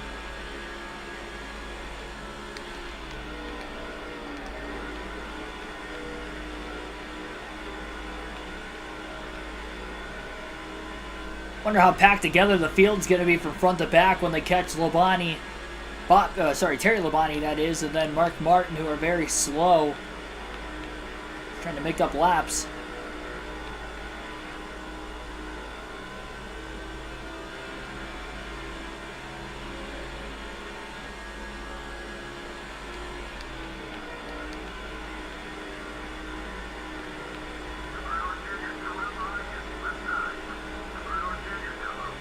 Junior looks low. Biffle with a big block. Trying to protect the bottom into turn 3. It might not matter if Junior gets around on the outside. He almost did. Got alongside of the 16. Biffle holds clear off of turn 4 again. And now Dale Jr. has company to the inside of him for second. That being Jeff Gordon in the 24. Biffle knows if he loses the lead, he's going to start to go backwards on these older tires. If he can last just long enough to close in on both Terry Labonte and Mark Martin, he gets through them quickly. He might be able to open up a gap. Gordon is clear for second. Dale Jarrett up to third. Right in front of Dale Jr. Looks like Tony Stewart's in fifth, right behind Jr. on the inside off of 4. Looks like Mark Martin will be the first of the 2 lap cars that the leaders will close in on. Biffle going to the outside in turns 3 and 4. Plenty of room as Martin stays down on the inside. He's going to check up the entire field behind him. So that's exactly what Biffle wanted. Now he has to get around Labonte cleanly this time into 3 and 4. Labonte moves up right in front of the 16. Biffle had to check up off of turn 4. He actually got on the brakes. He gets around Labonte on the front stretch. So it looked like Mark Martin helped his teammate out, but then Jeff Gordon's teammate of Terry Labonte helps him out, getting him right back in it again. Kind of fitting how that works. A good old rivalry in the early to mid-2000s between the Roush cars and the Hendrick cars. Ford versus Chevrolet. Team Alliance is getting in the way of it as well. 17 likes on the stream so far, 23 laps shy of halfway. Then we'll have tonight's trivia question. And then following that, Greg Biffle will end up making a pit stop.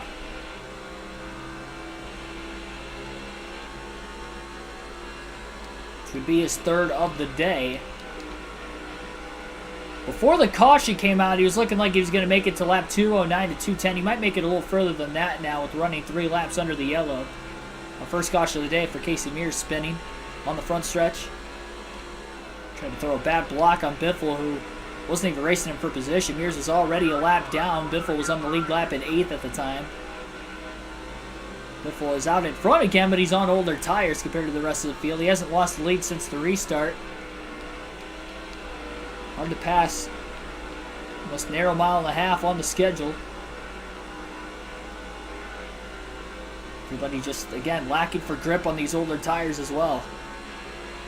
Yeah, I do agree with you, though. The best pack racing of any video game I've ever played, at least, NASCAR-wise, is on Heat 4 and Heat 5. Primarily in the Cup Series. Xfinity Series, well, I guess the Xfinity Series is realistic too, but at times it's a little bit harder to make moves compared to the truck and the Cup, but I guess it's like that in real life too, though, with the package they run on the super speedways.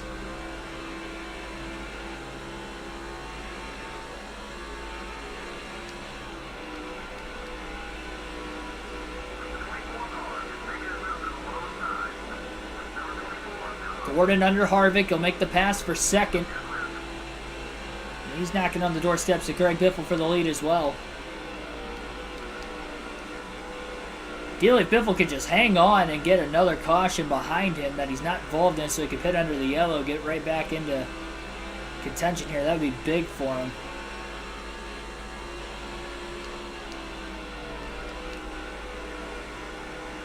Doubt that first yellow is going to be the only one we see tonight. If it is, it would be a NASCAR record for the least amount of yellows in a Coca-Cola 600. On 2 separate occasions, 2 cautions was the least amount of yellows we have seen in a Coke 600 before. Harvick is back into second, putting the pressure on Biffle. These two had a little bit of a rivalry earlier in their Cup Series careers as well. Allies so far this season, though. Biffle trying to squeeze Harvick off of turn 2. Harvick may have just finally found a way to get around the 16. Biffle trying to side draft as much as he can. Into 3, though. He's going to end up in the wall. He was out of shape down the backstretch. He really couldn't get the car squared away by the time he entered into the corner.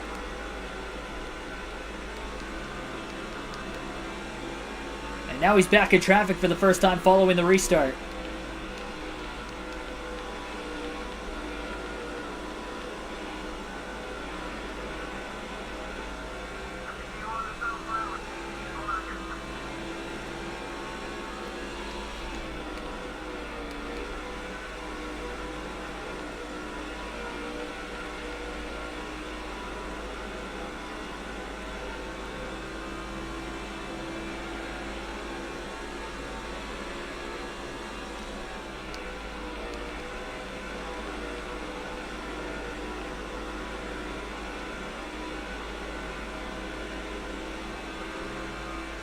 Jarrett back to the inside of Tony Stewart for position. Biffle might have a shot to get back around the leaders if Mark Martin holds him up enough. Off of turn 4, Biffle roars through on the inside. Martin made way for his teammate to get back into the lead on the older tires. Mark Martin might get the teammate of the Ward race if he keeps doing that the rest of this one.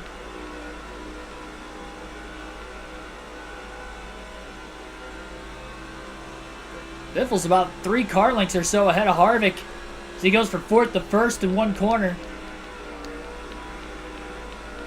Now he's got to get around Terry Labonte a little quicker this time. Labonte goes wide off of 4. Biffle blows around him to the inside. Harvick stuck behind Labonte as well as Jarrett in 3rd. And Greg Biffle now has about an 1/8 of a second lead into turn 1 before Harvick gets to the inside and gets around Labonte. Looks like Matt Kenseth is potentially up to 3rd place now as well. Not sure what position Junior's in anymore. He's not in the top 3. There's no updating leaderboard. That's really one of the only flaws with this game. So outside of the race leader, which we know is us right now, we can't really tell who is exactly in second unless they're right there behind us and so on and so forth on back, which Harvick would be in second, and Matt Kenseth is in third. Biffle, of course, the leader on these older tires. Mark Martin only allowed him to get back to the lead after Biffle lost it a couple laps prior to Harvick.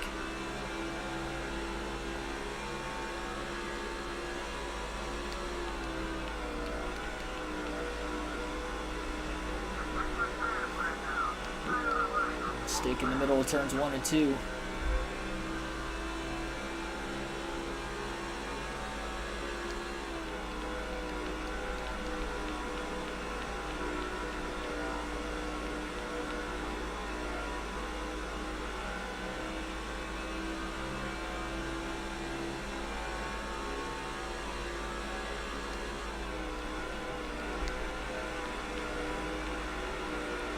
Harvick and Kenseth, though, closing in on those fresher tires on the 16 of Biffle. We're about 8 to 9 tenths of a second off the lead 3 laps ago, and they're already down to about a tenth of a second off the lead and still closing through 3 and 4 is Harvick.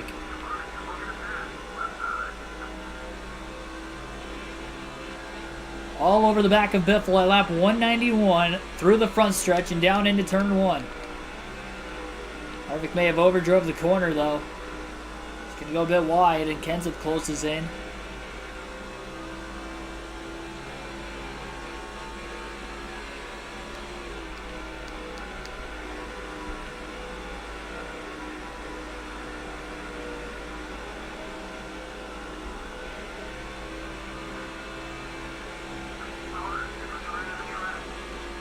So it sounds like Johnny Sauter as well is going to join the racetrack. That's going to mean we're going to have 3 slow cars that are down a cylinder in this one.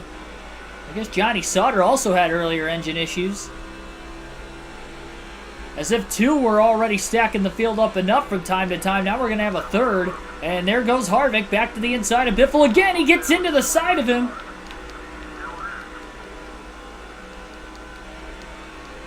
That allows Harvick to lead that lap at the line. He's clear. Harvick pushed a little wide in the middle of the corner and ran Biffle up the track. Well, Harvick got loose. And looks like Kenseth's up to second. Really stacked Greg Biffle up in line behind him.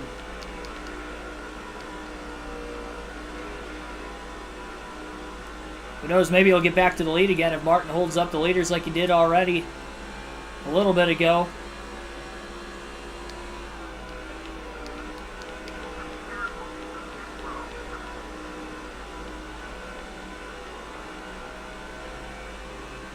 I do like that. Bristol's my favorite short track. For those that don't know. Favorite track in general, not just short track.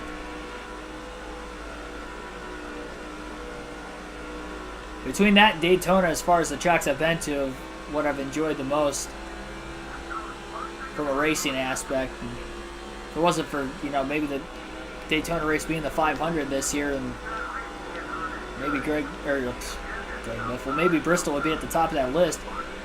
Well, Martin did allow Biffle to get to second and close in on the leader. Unfortunately, it costed the Roush car, who was already in second, a spot. Oh, we got Harvick sideways again, but Biffle had to get out of the gas. He didn't want to run into the back of him with another quick closing rate.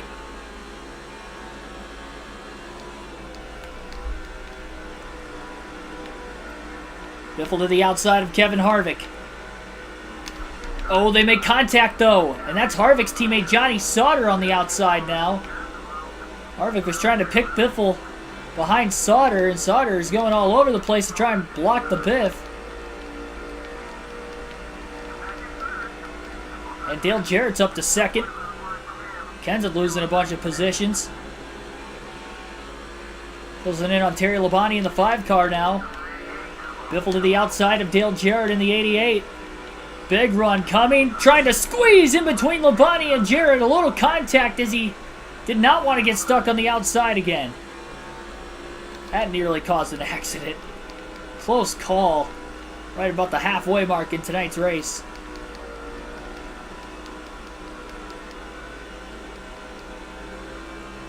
My goodness. Wide into turn 1, and he gets into the wall.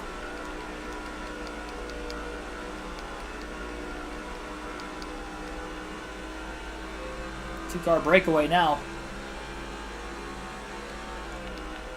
Biffle doesn't really have anything for Harvick on these older tires for the Biff. Just hoping a caution comes out before he ends up having to make that stop before everybody else. Either that or hoping that it stays without a yellow until everybody cycles through. And Biffle did not pit under that last caution.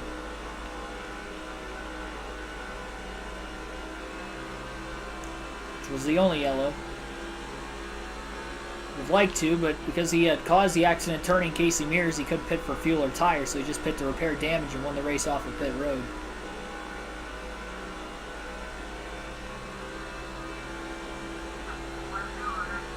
Be halfway home this time by 300 miles will be complete, another 300 still to go. Just shy of 2 hours into today's race. Started at 5:11 Eastern Standard Time today, and at the halfway mark when Kevin Harvick hits the start-finish line, only had one caution so far, so fairly quick race pace so far in today's race. Will be 6:54 Eastern Standard Time.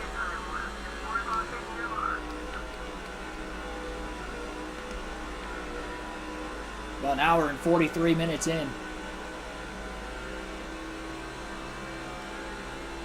Right now, the race is pacing to be a little bit less than 3.5 hours. That's assuming we probably stay caution-free the rest of the race.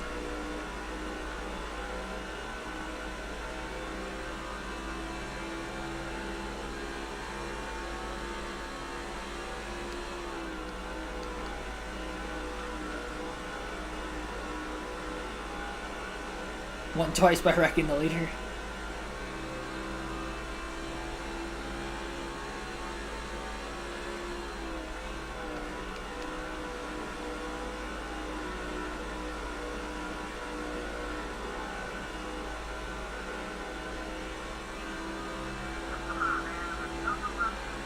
Of a tank of fuel left for Biffle. He'll definitely catch those 3 slow cars again before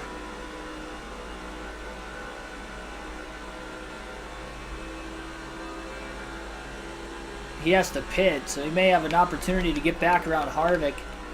Biffle loose into 3. Lost about another 10th or 2 that corner alone.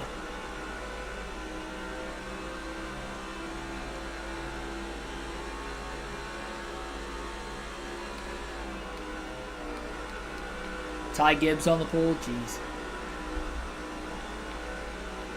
Wonder how many races he's going to win this season.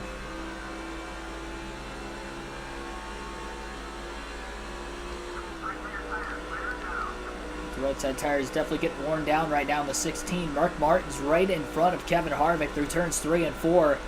Harvick checking up because he's closing in on the 6. Here comes Biffle to the outside, but he just put himself in the wall. That was a bad decision by Biffle to go where he did.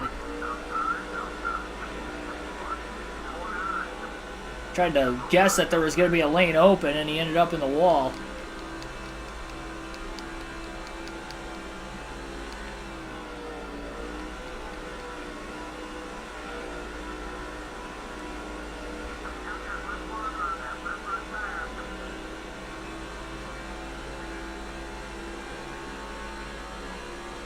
Closing in on the 30 of Johnny Sauter. Biffle all the way down to the bottom. Gonna slide up the track. Oh, Sauter got in front of his teammate Harvick, though, and even after a big mistake by Biffle, 2 laps in a row in turn 1, Biffle's gonna get back to the lead. Can't believe Sauter got in the way of his teammate.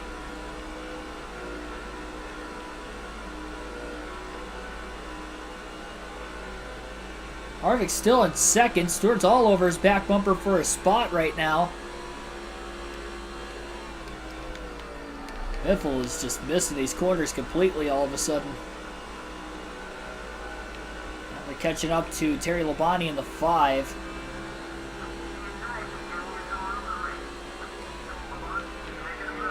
Biffle roars by Labonte. Stewart's up to second now as he got around Harvick through 3 and 4. Harvick stuck on the outside behind Terry Labonte in the 5. Tony Stewart up to second. If he can't get around Biffle before Biffle pits, he'll definitely be able to take the lead once the 16 car pits anyway within a few laps. He's just staying out hoping for a caution. He needs to just regroup on those fresher tires because he has probably had his worst stint of the race on these current tires he has on it right now, especially over the last 15 to 20 laps. 4 tires in the yellow. Stewart taking a peek off of turn 4, but not quite going to get to the inside of Biffle. And I wonder if Biffle can hold Stewart up enough that Matt Kenseth might be able to close in for the lead himself. Biffle will pit at lap 210. It's only going to be about 67 laps into this run on fuel, so a little bit less this time around, considering we had caution laps in the middle of the run. Biffle will stay out this time by. Again, he holds Stewart behind him in 3 and 4. Kenseth is closing.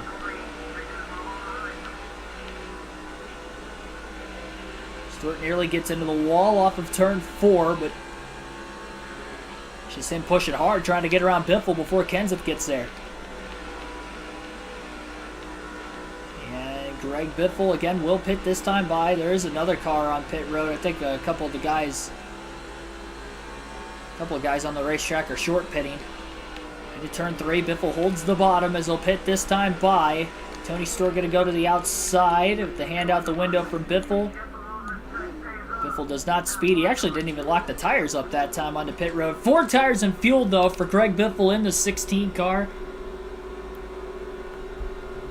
Pit stop number 3 of the day for him. Still should be a 5-stop race total, with him not pitting for fuel or tires under the last caution. Hopefully the Mr. Clean Crew can have a third quick and clean, efficient stop in this one. Yeah, I'll get to the trivia question real soon.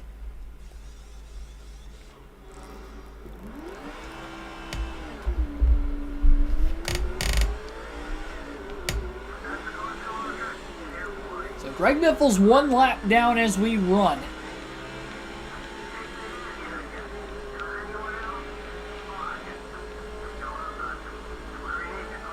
Biffle bottoming out, coming out of the pits.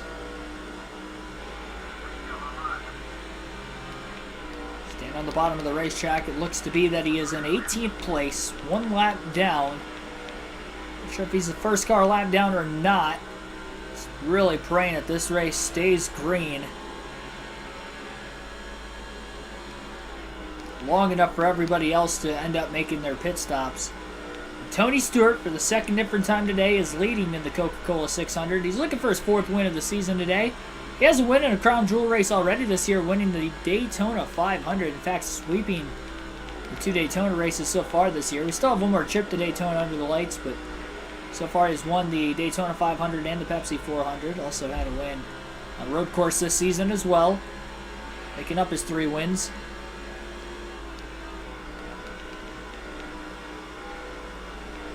He's no hack of a driver like him. Anthony Alfredo's good in real life. In the Xfinity, he's a good Xfinity Series driver. He was just brought up to Cup way too soon with Front Row last year. The guy never ran a full Xfinity schedule before, and he was in the Cup Series full time.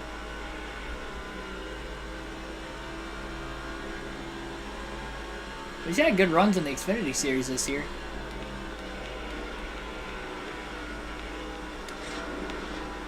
I think he finished top 11 or 12 in the first 3 races this year.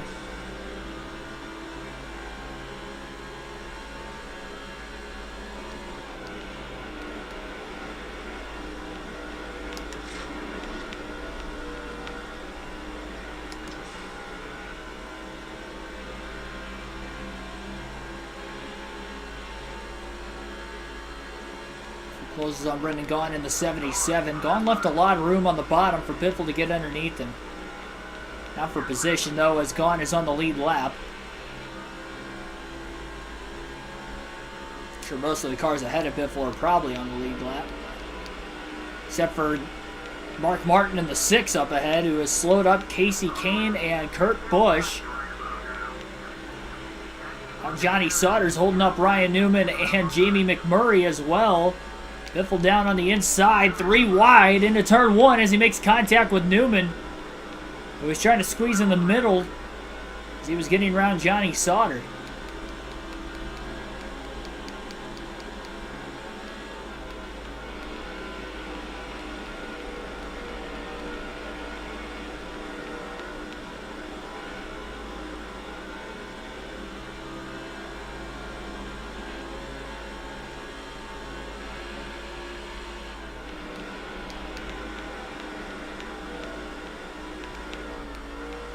Biffle has fresher tires.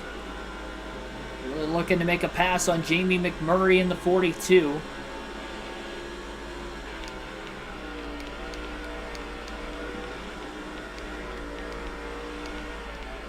Overdrove the corner a bit.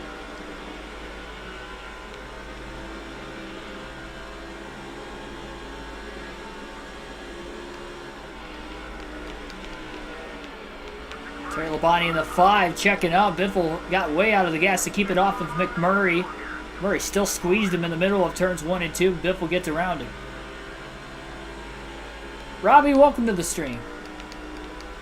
Newman got around McMurray as well, likely for position between the two of them.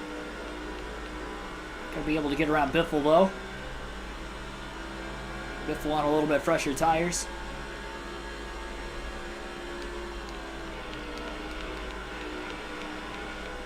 Really great NASCAR 21 ignition. Have respect after the online lobby. Yeah, I'd say I ran pretty good during the online lobbies the other night.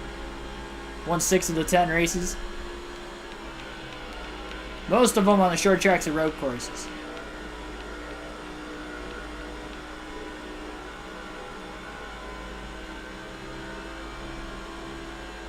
You just can't run without stability help on the online lobbies because you get a little bit of contact and you go right around. As you guys saw, those few races I ran without the stability help, those were 3 of the 4 races I didn't win. It's because I wrecked before getting through turns 1 and 2 because I would get a little bit of contact that would turn me right around.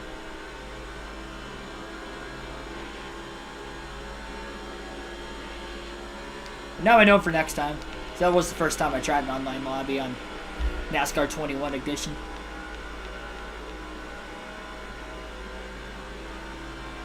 Yeah, waiting for more people to get back into the stream so I can give you guys the trivia question. I don't want to give it only a few people in the chat randomly.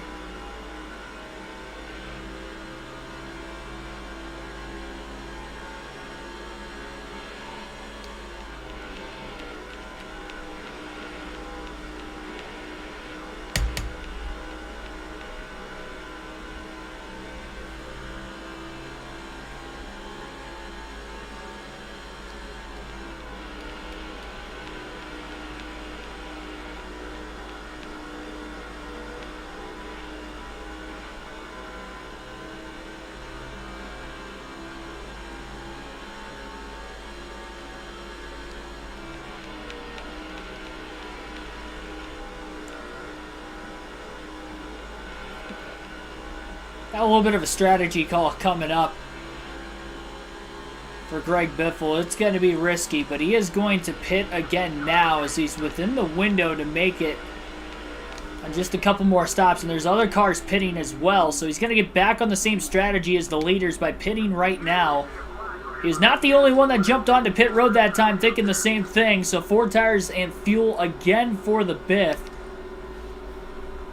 It's an interesting call, but again, he's back on the same strategy by pitting now because he felt he was going to be on older tires than everybody else when everybody would have cycled through. That's not going to be the case anymore. But he, again, really needs to hope that everything cycles through or he's going to be in really deep trouble. Pretty clean stop again for the Mr. Clean crew. It's the 4th stop of the race for everybody as of right now, even Biffle, who didn't pit earlier. The race around Jamie McMurray. Pulls right up in front of Scott Riggs in the 10.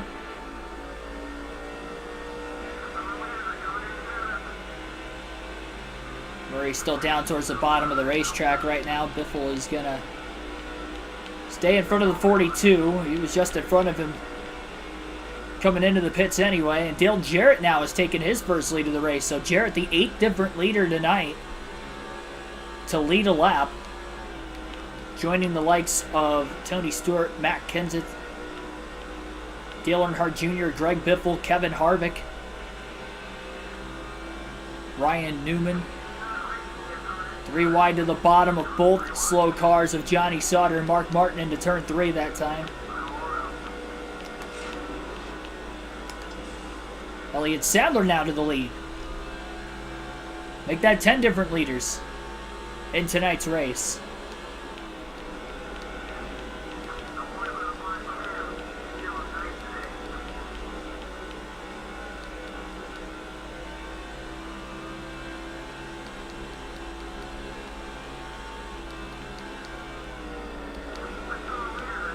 Yeah, I was waiting to give the trivia question for a couple of you guys to come back, but I guess I'll ask it now. Tonight's trivia question for the Coca-Cola 600 is, Hendrick Motorsports has won more races at Charlotte Motor Speedway than any other organization in the NASCAR Cup Series. How many wins do they have? This includes the Charlotte Roval.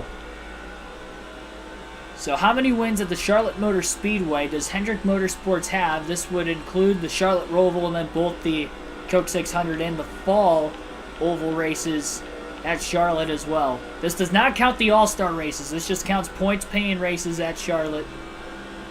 So how many points-paying races has Hendrick Motorsports won at Charlotte Motor Speedway?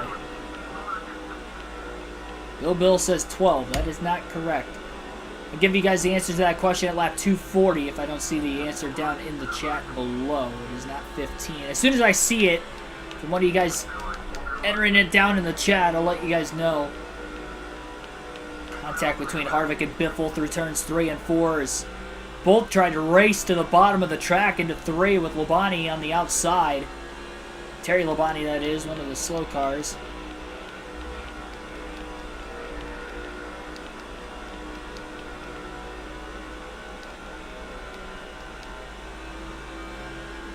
Not 15, not 16, not 11.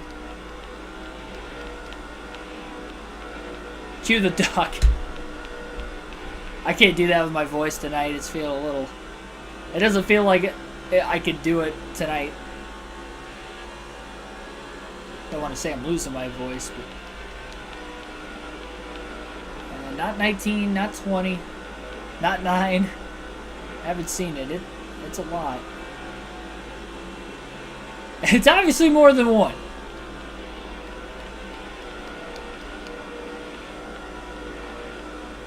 Zero.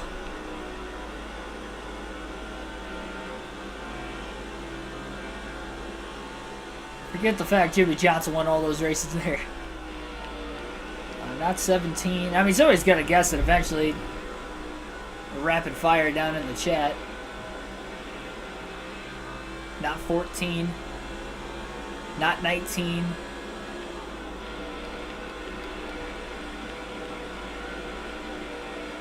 Again, for those of you just tuning in tonight, how many wins does Hendrick Motorsports have in the NASCAR Cup Series at Charlotte Motor Speedway? This includes all points races at Charlotte Motor Speedway, no exhibition races, and it also includes the Charlotte Roval. I do see the correct answer down in the chat below. Cars One Boy, welcome to the stream. Are you guys typing numbers? I just kind of went over that, but I did see the correct answer down in the chat. I didn't see who put it with all the spamming of the numbers going on, but tonight's answer, how many wins does Hendrick Motorsports have at the Charlotte Motor Speedway? The answer is 22. 22 wins in the NASCAR Cup Series for Hendrick Motorsports at Charlotte. Includes the Charlotte Roval 3 times, 2 for Chase Elliott, 1 for Kyle Larson, and then also 19 times on the oval between both the Coke 600 and then the original fall races at Charlotte when it was on the oval. Matt Kenseth just got to the lead. In fact, Dale Jarrett lost the lead. Somebody else even before that. Sadler really blocking the 16 of Biffle down on the bottom with Johnny Sauter up high.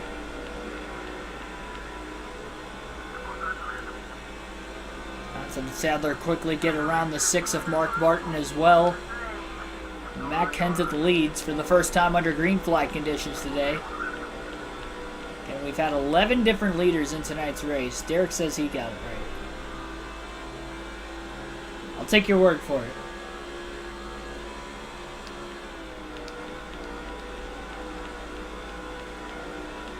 There's so many numbers being spammed down in the chat. I saw it, but I couldn't keep track of who got it.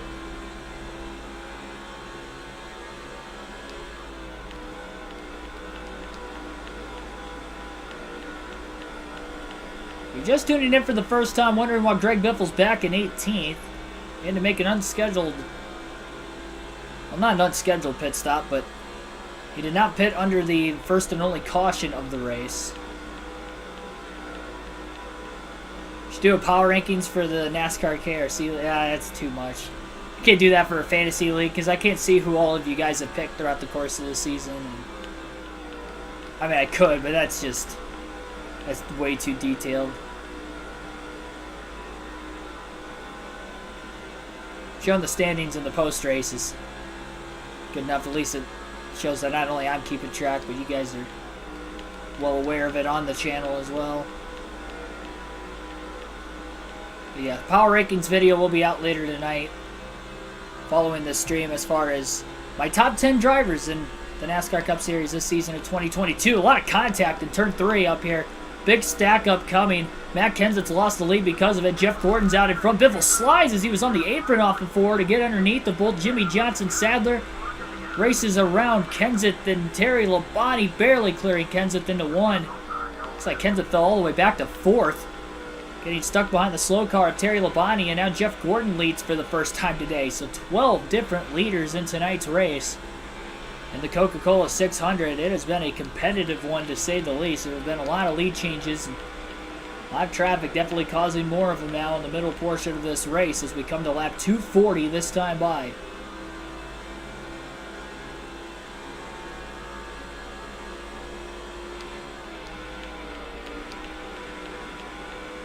Again, Derek, reminder, just make sure you get some hot dogs this weekend. I highly recommend. If I were you, I'd be getting them every day I was there. I was only there for the Cup race last year in the fall. Those hot dogs will keep you warm at night. Well, if you eat them right away. If you just kind of wait to eat them till middle of the race, they'll probably get cold.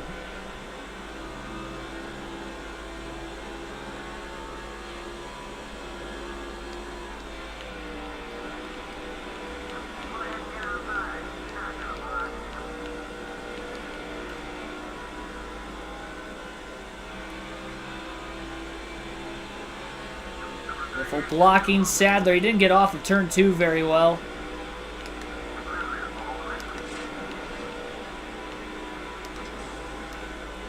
Biffle's very close to getting his lap back. He was hoping by pitting along with the rest of the field. Again, he's on the same strategy. He is the first car 1 lap down in 18, so that's obviously going to help him.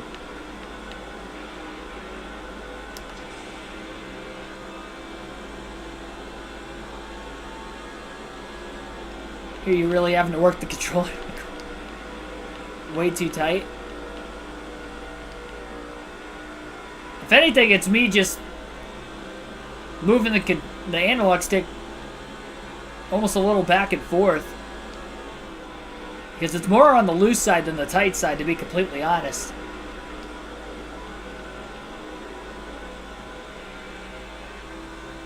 Not that early in the run, at least.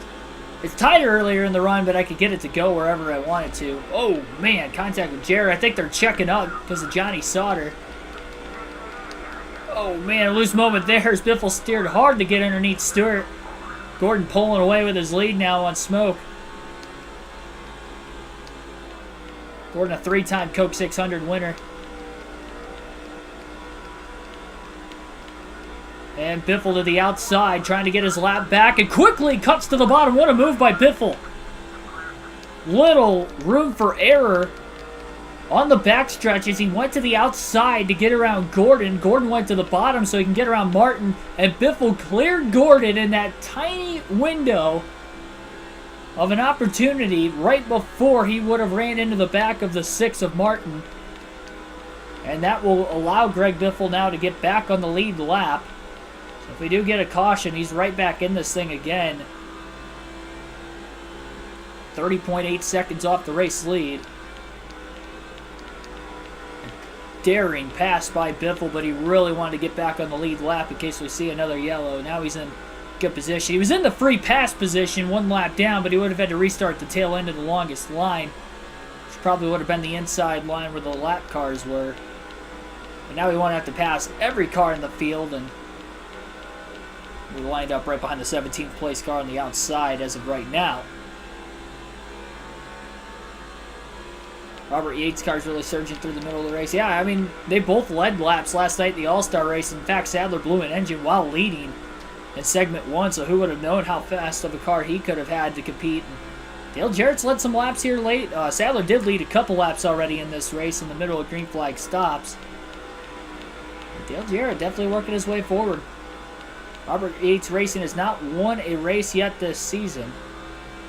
Sadler is in the top 10 in points right now. He's had a great year. Dale Jarrett is not in the top 10 in points, but he has had a decent season. In fact, Sadler has 10 top 10s on the season through the first 20 races. Pretty good for the young Sadler.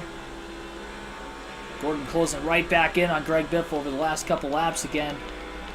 Be interested to see if he'll be able to stay behind him as they close on the 5 of Labonte. We'll see if Labonte gets in Biffle's way. Down the backstretch, Biffle to the inside. Gordon going to stay high.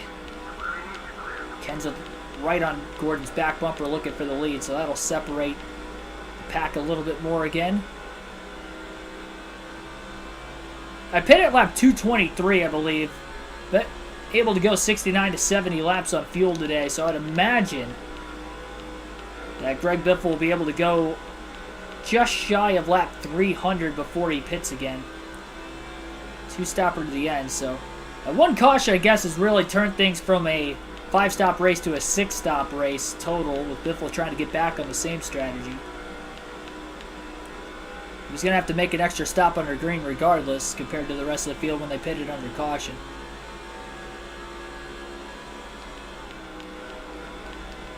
So now he's back on the lead lap, and he's 29.5 seconds off the lead. He's going to have his work cut out for him if it stays green to the end, which, I doubt it.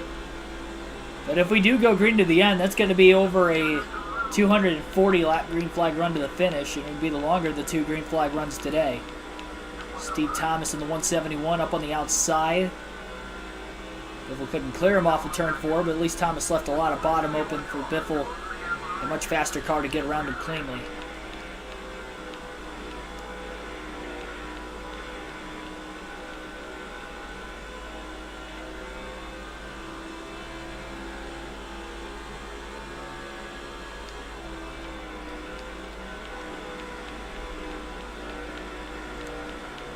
Sonoma and Coda, very fun tracks. I'd say so. I don't think there's a road course that the Cup Series is raced on within the last couple of years, even with all the new ones that I don't like. I didn't think Coda was going to be as good as what it has been the last couple of years. Granted, last year was in the rain. This year was a pretty good race. I just felt like it was more suited for open wheel, that it wasn't going to work as well with those super tight corners. So many acute angle corners at Coda. And they make it work.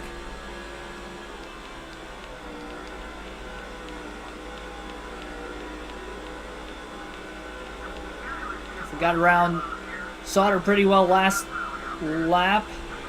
Just going to get around Mark Martin pretty well this lap as well.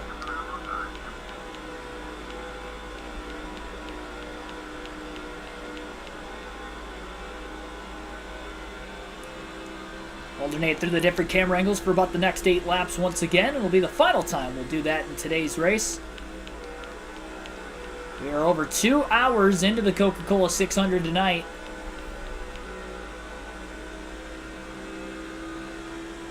Still a little over an hour to go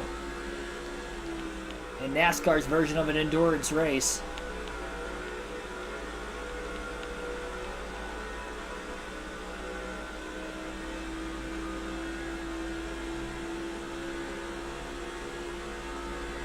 The next race of this custom schedule season for the Cup Series will be on Sunday afternoon at noon Eastern Standard Time. It'll be on the street course at Dockside.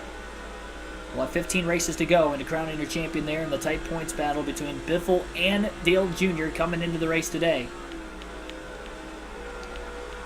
He's got a lot of time to make up the lost time he has right now, 28.5 seconds off the lead. If it did stay green to the end, though, the fact that he's having to come from a lap down is going to be very challenging on the same strategy, especially. He's just really hoping that he gets through the lap traffic quicker, because he's so even with the leaders He can't really close in on him at all, or even pull away from him after he had passed him to get back on the lead lap, except for when they catch those 3 slow cars of Terry Labonte, Mark Martin, and Johnny Sauter. But there's times that Greg Biffle struggles to get around him as well, so it's not like it's just the rest of the field that's struggling.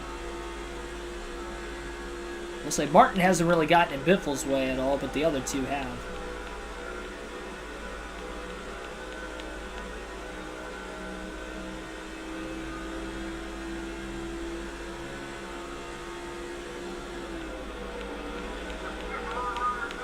There's Terry Labonte in the 5, slowing up Scott Wimmer.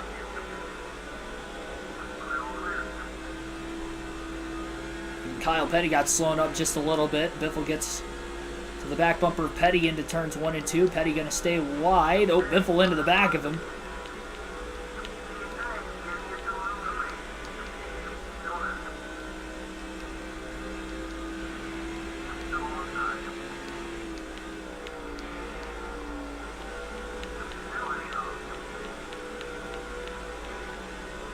Clears Petty off of turn 4. 28.5 seconds off the race lead. Biffle overdrives turn 1. He clipped the apron a little bit. Back on the loose side of things. 25 laps on these tires right now. Usually goes about 30 before they start to fall off, which is about halfway through the run. A little less than that for Biffle's sake, at least.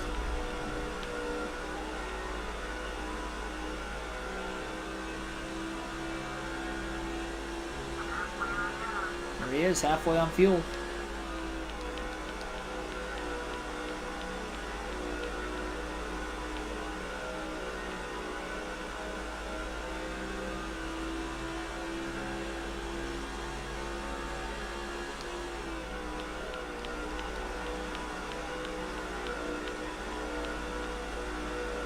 My bad, I did my math wrong. We're a little over 30 laps on these tires, so that probably makes sense why it's starting to get a little on the looser side. That also makes sense why we hit halfway on fuel when I stated that we can go about 69 to 70 laps on a full fuel run.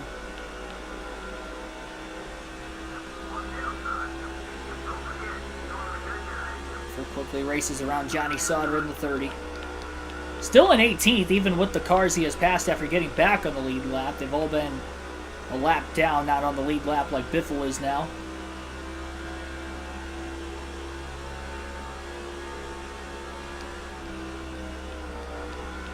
Now, only on the career mode Keegan drives the cars. He's evasive maneuvers with the lap traffic in the way. Biffle's all clear up high. He's going to back up turns 3 and 4 as he enters really low just to make sure, and now he's clear. So it's a good thing he did that because the 107 was still there. So he blew around the slow lap car of Terry Labonte.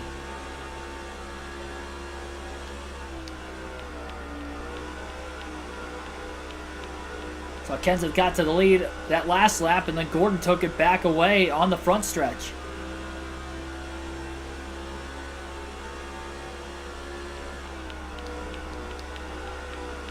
Have to keep an eye on that interval quite some time if it stays green. It's down to 27.4 seconds off of turn 4 that go around.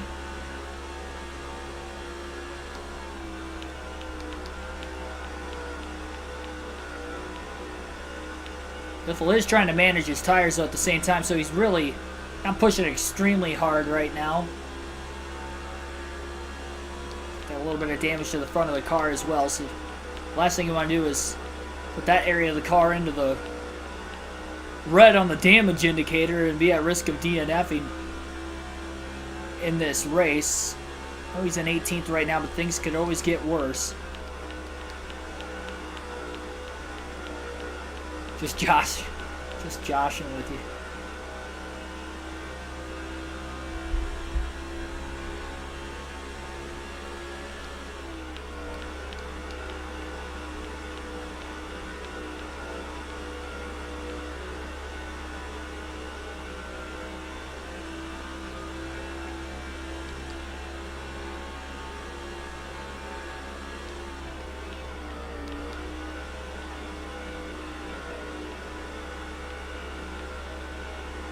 ran out to catch the ice cream.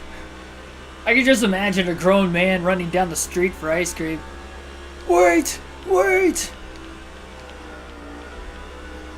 Like a scene out of a movie, and then they just like back up 100 miles an hour. What do you need, sir? I need chocolate mint stat. Biffle to the outside into 1 and 2. He couldn't hold it. They split Labonte 3 wide. Yeah, he definitely couldn't hold the outside lane. The old worn out Charlotte Motor Speedway. Lowe's Motor Speedway, I guess.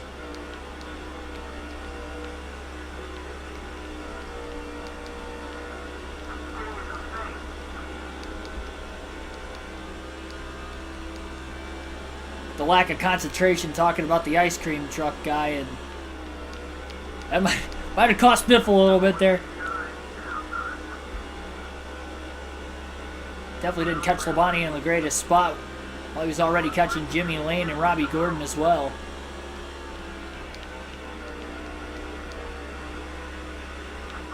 Gets back underneath Robbie Gordon through 3 and 4. Oh, contact! He didn't clear him.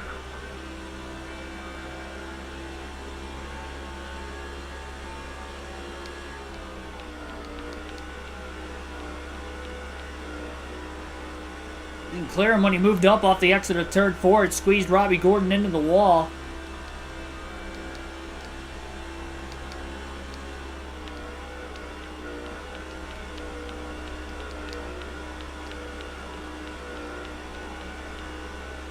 Around the corner, I caught.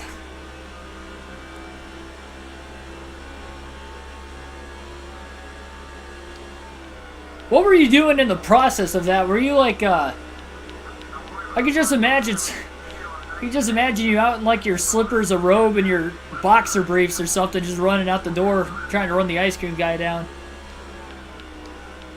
I just like visualize that, like I said, like a scene out of a movie or something. Newspaper in your hand. Wait, my ice cream.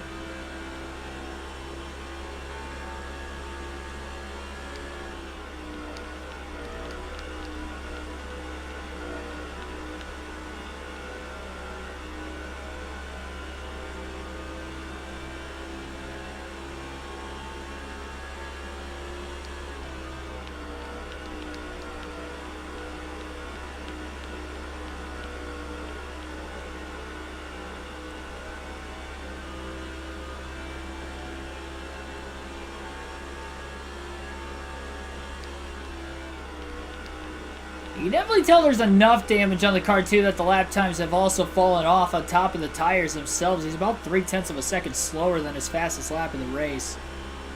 At least at this point in the run, with a little bit of damage on the car. Didn't help he got into the wall for only the 3rd time today, a couple laps ago.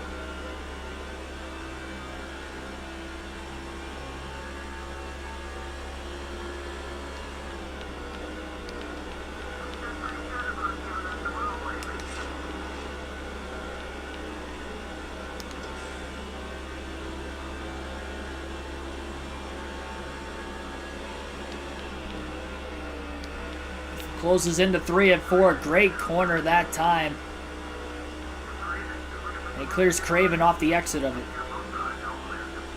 Craven also not for position, though, so Biffle's still in 18th.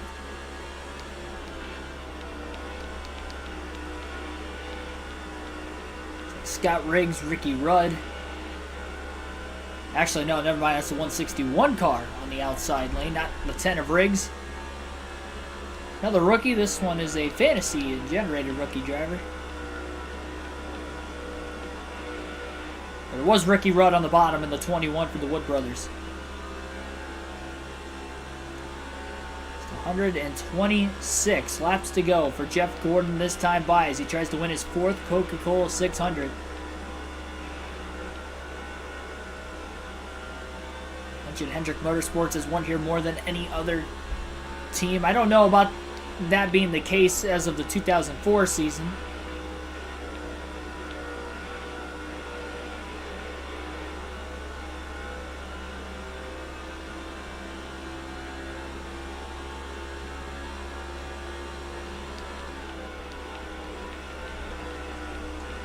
Biffle is, I mean, he's gaining on Gordon a little bit, but I don't think it's quick enough, any sort of a substantial enough way for me to believe that he is going to be able to run those guys down.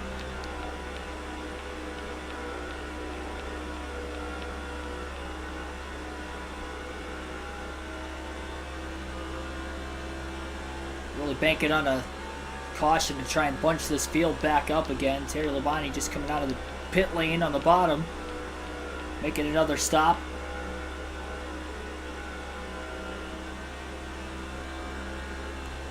Picked it up a little bit that last lap to a 30.461.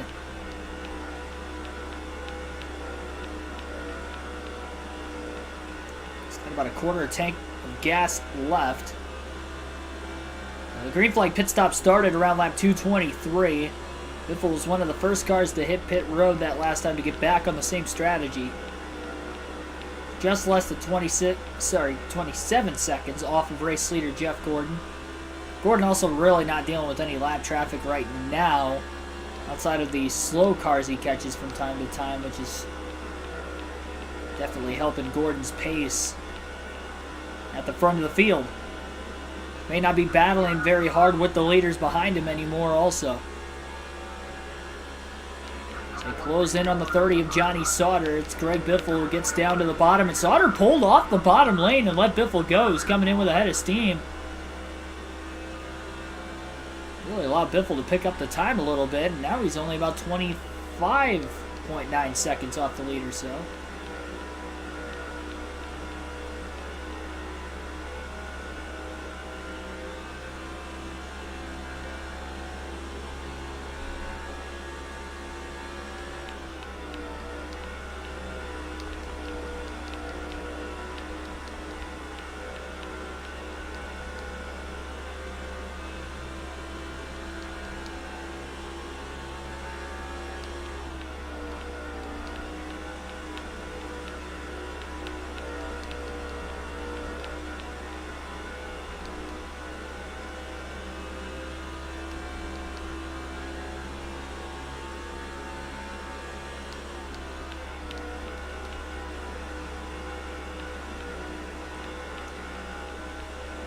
Gordon a little bit faster than Biffle that last lap. Biffle 30.7. Really slow that last time around. No wonder Gordon was a couple tenths of a second faster, but now Gordon had caught Johnny Sauter, so Biffle's going to be much faster than Gordon this lap anyway. And it's about 25.3 seconds off the lead. 2 more pit stops yet to the end of the race.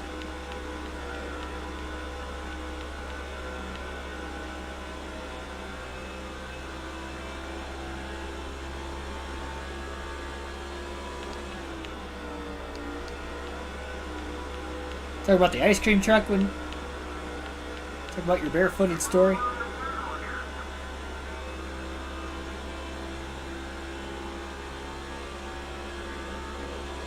My feet have always been sensitive. Like, I could never run on, like, stones or pavement or something barefoot. That would hurt.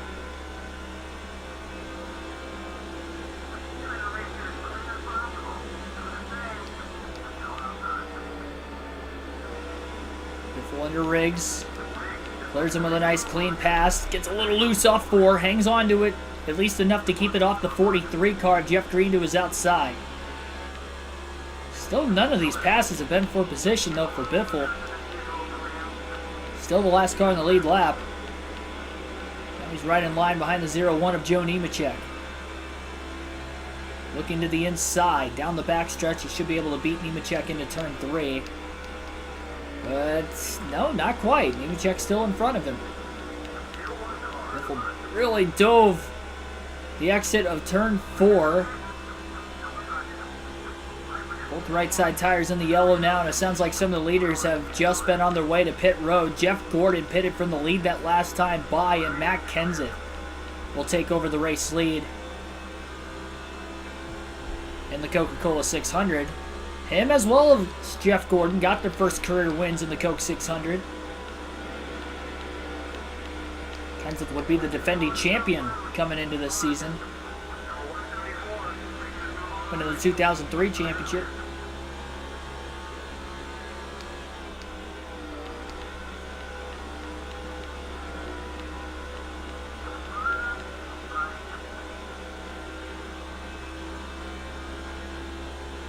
Well, that's nice of you.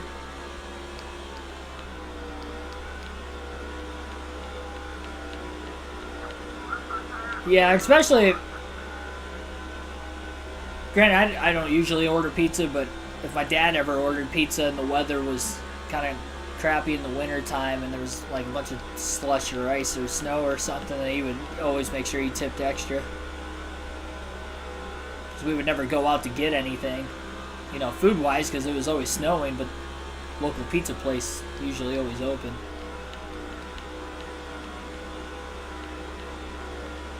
Or at least one that's within 10 minutes that delivers. So. Your Marco's or something. I don't know if Marco's is just local or not. If we're going to try the outside through 1 and 2. Nope, still got the wall. There are already cars underneath Johnny Sauter that were getting through there, but a little slower. Biffle tried to go to the outside, just like he did on Mark Martin earlier, or Terry Labonte, excuse me, earlier. And again, he got the wall in turns 1 and 2.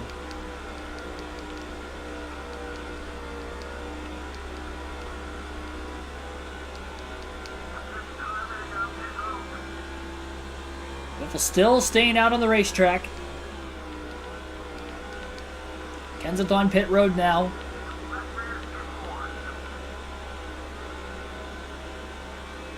Maybe he catches a caution in the middle of green flag stops and he restart even better than 18th, and he would get to pit under caution for Little Caesars. Yeah, I always thought Little Caesars was more of a Midwest thing too, but going down to Florida and stuff for Daytona, and they still had some down there. I was quite surprised. So I know it was founded by the guy that owns, or at least the family of the guy that now owns, I should say, the guy that used to own the Detroit Tigers and the Detroit Red Wings. Now his family owns it, owns the business. But he was the founder of Little Caesars, so I know it was more Detroit-based.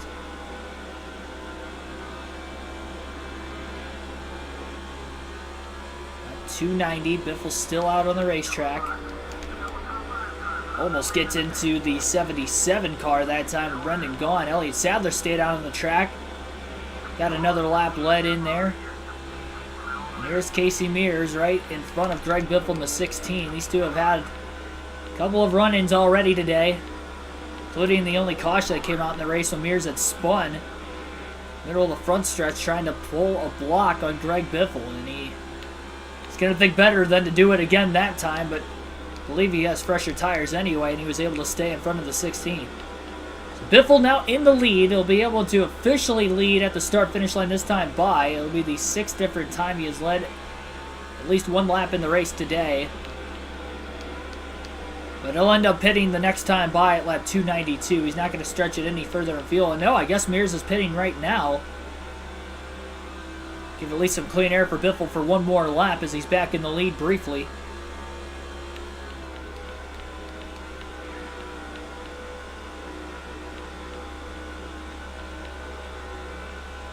Yeah, I mean, there's a couple of them within like 20 minutes of where I live in other towns and stuff.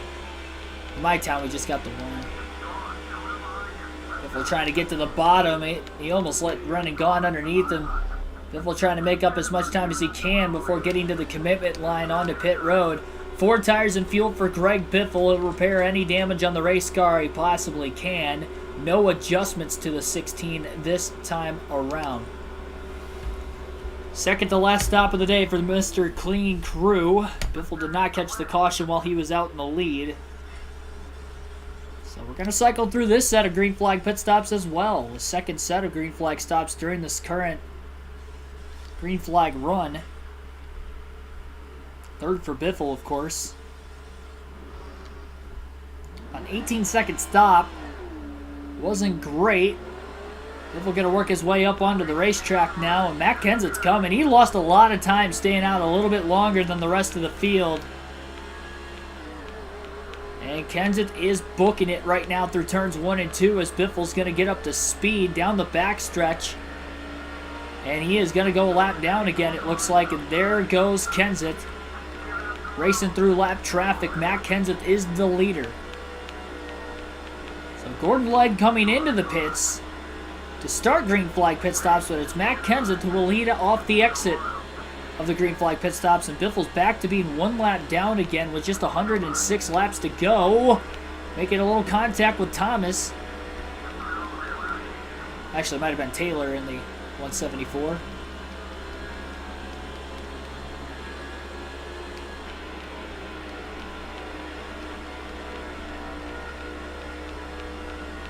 Does have a little bit fresher tires than Kenseth, which will make a difference on this older Charlotte surface.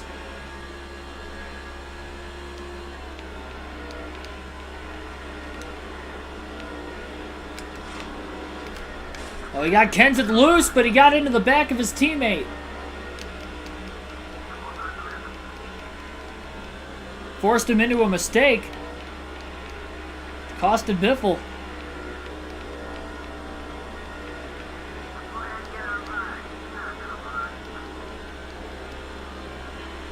Biffle closes on Kenseth. They'll be able to get his lap back this time into turn 1 as Kenseth got stuck behind Terry Labonte.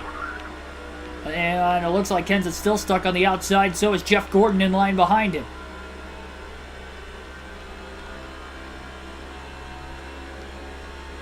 I guess that's one way for Biffle to gain a little bit more ground. And he's back on the lead lap. Back in position where if we get a caution, he's right back in it.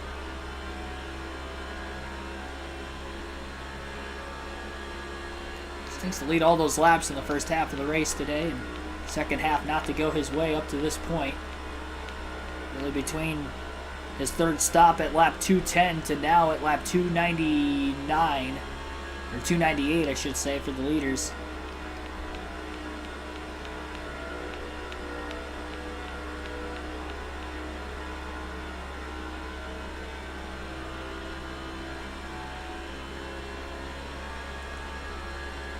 Johnny Sauter in the 30 car. Biffle just going to go to the inside.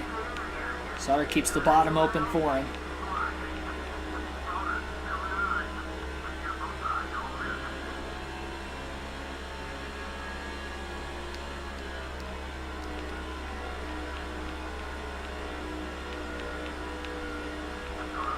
I don't know what IMOs is.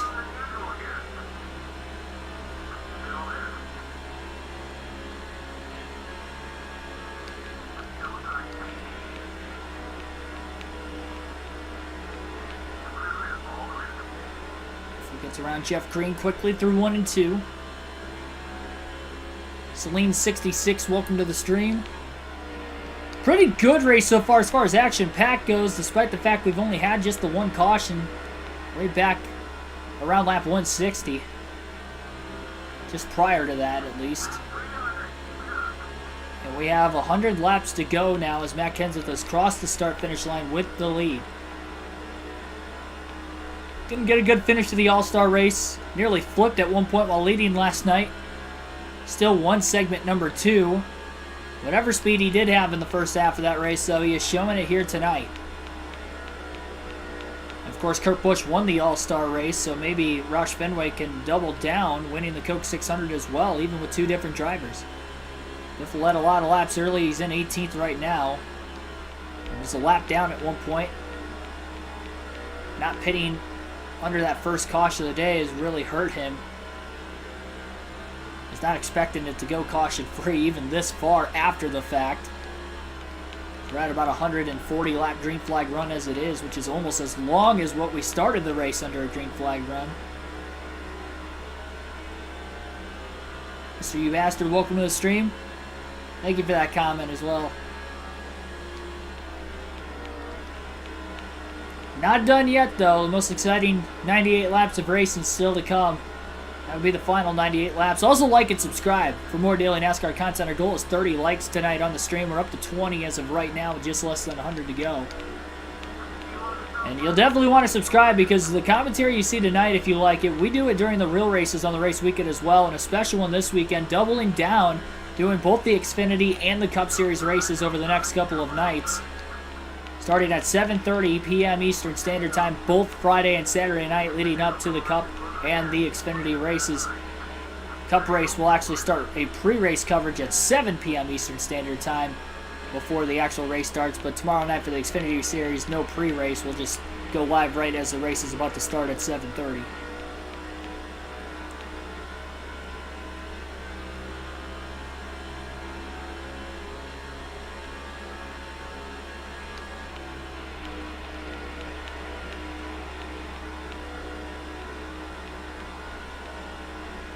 Biffle's considering taking fuel only when he does have to pit next time to try and gain as much time as he can. That's going to be risky. I don't know if the tires are going to be able to go over 100 laps to the end on this old surface, but he's willing to try it to get whatever sort of track position he can.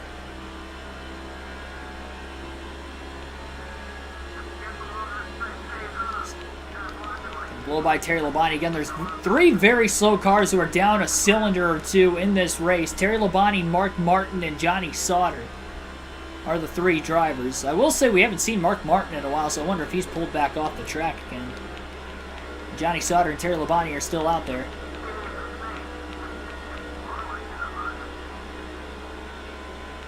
This guy's slowing down the leaders as well. Will help Greg Biffle as long as Biffle gets through him. But Biffle's had his struggles trying to pass him just as much as the leaders today. And again, Biffle is right behind Casey Mears in the 41. Mears has probably been the toughest car for Biffle to pass all day long. I'm not sure why. And maybe for position now, but I don't think they are. I think Mears is more than 1 lap down. Biffle gets to the inside of the 41 this time, who I believe checked up on the front stretch because of Johnny Sauter being closed in. Jeff Burton gets passed for position by Biffle, so Biffle up to 17th. Burton also checked up behind the slow car of rookie Johnny Sauter.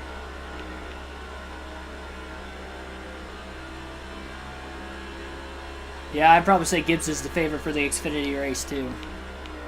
I'll look at the practice times as well just to make my prediction before we go live tomorrow night. I'm not going to have a predictions video for the Xfinity race like I do for the Cup races every weekend, but I will make my prediction before the race itself starts when we go live tomorrow night and on the channel. Biffle was able to gain a couple seconds that last lap on Kenseth, who's struggling to get around Johnny Sauter right now. Or at least did struggle to get around Sauter. It looks like the lead is down under 28 seconds all of a sudden. Down to under 27 and a half. This is helping Biffle a ton.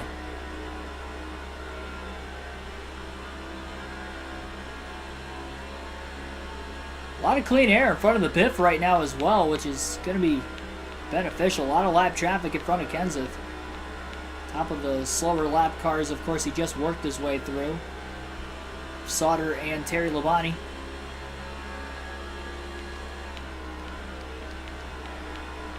Nathan Elliott, welcome to the stream. We get tires when I pit. Yeah, I consider going fuel only.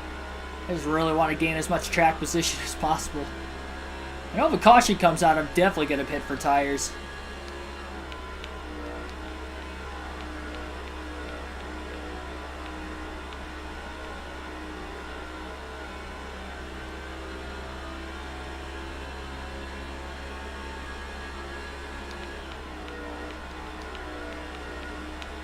Biffle should be alright with taking 3/4 of a tank of gas as well instead of just topping off on the full tank. So that could save a little bit of time on pit road.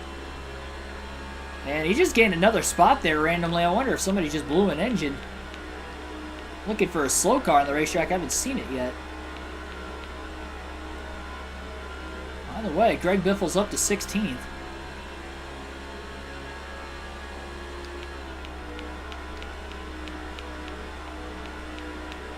He'll take it. This could be back-to-back finishes outside the top 10 for Biffle. That's the sad part. It's lucky that the other drivers in the top 4 in the point standings had a bad race at Talladega on top of him. But tonight, as of right now, could look like it may be even worse, especially considering the fact that Jeff Gordon has led laps, Dale Jr.'s led laps, Tony Stewart's led laps, and as far as I know, they're all in the top 10. Especially Dale Jr. is only 94 points back in the lead. I thought about picking Nemechek, but I went with Chandler Smith, excuse me. I went bold. Taking the other KBM truck. considering the speed that both of them have had this year, or just the Toyotas in general in the Truck Series have had this year, it's not that bold of a prediction, but of the two,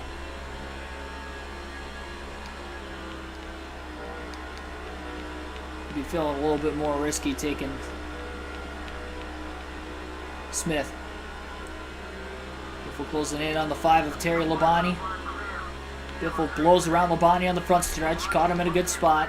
Labonte looked like he steered high to stay out of Biffle's way as well.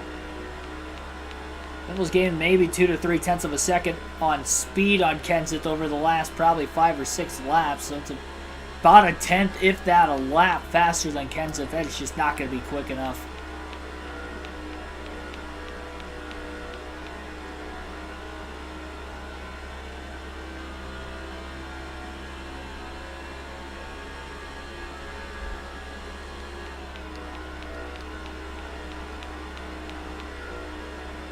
Zane Smith's a pretty good pick, too. I did think about him briefly when I was asked in the chat for my pick tonight.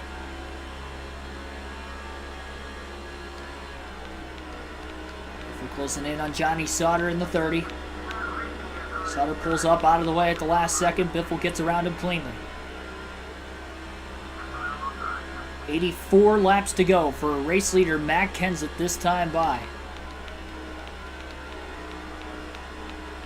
Seemed like Kenseth got around Labonte pretty quickly. We'll see if he gets around Sauter quickly as well. Catch him down the backstretch.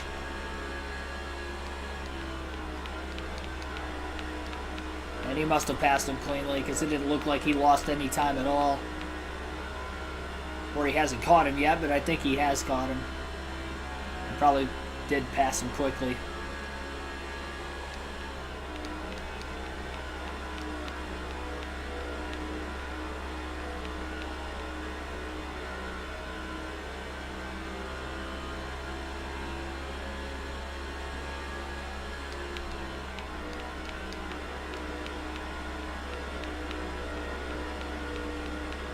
Busch wins the truck races. Series is rigged. He's just that good.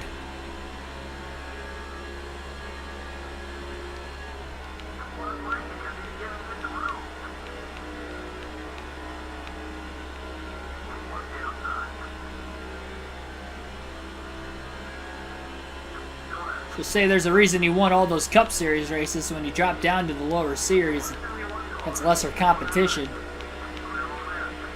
You're obviously going to be a great threat to win, regardless of the fact. But Kyle Busch seems to pull it off more often than not, even if there's other Cup Series regulars in the race. Races.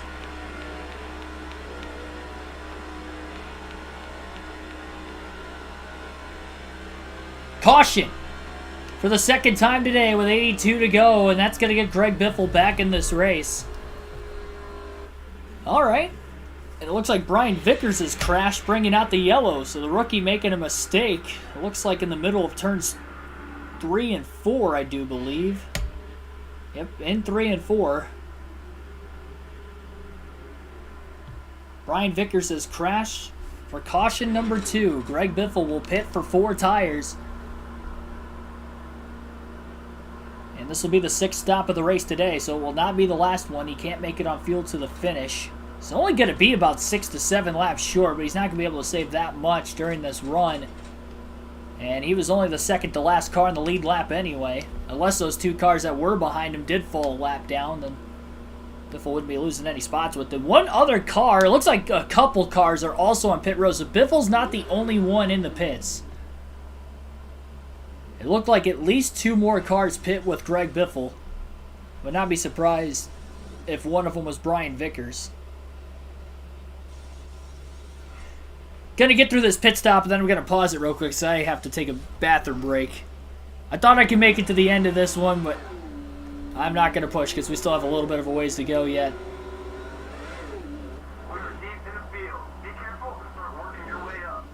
And we'll take a pause in the action here, coming to the restart, and I'll be back as soon as possible.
Thanks for everybody sticking that out and waiting.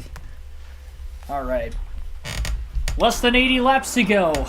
Restart following the second caution of the race. Green flag back in the air, so Biffle was the last car in the lead lap. He'll still get the restart 16th. Being very risky with it on these fresh tires initially, trying to go 4 wide to the outside. Thought better of it, backs out of line, but he might have backed out too much, and I think a lot of the slower cars are towards the front of this pack. Oh no, never mind, they're behind him. And Jeff Burton looks low, and Burton was on the lead lap originally. Oh, Biffle loose off of turn 4. That thing snapped sideways and he overcorrected. It was not a good restart for Biffle. He does have fresher tires than the rest of the field. Not sure why he's this out of shape. I haven't seen him like this all day on fresh tires.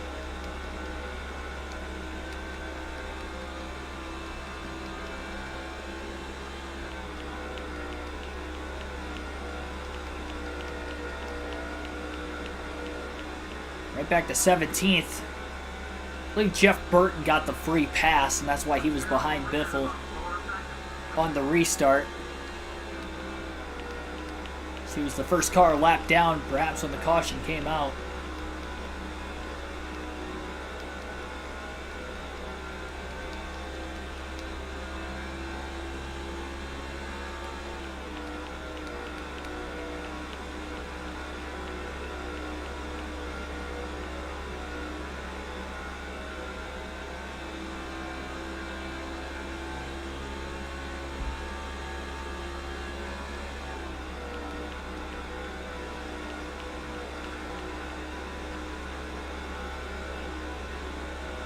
I don't think I ran into her when I was at Daytona in the garage for the truck race. I think the only truck drivers I ran into were like all the Thor Sport guys, Ben Rhodes, Matt Crafton.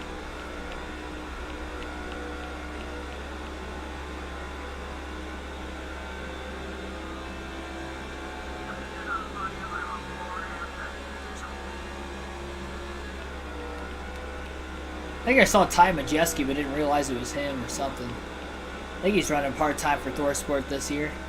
I know he did last year in a couple of races.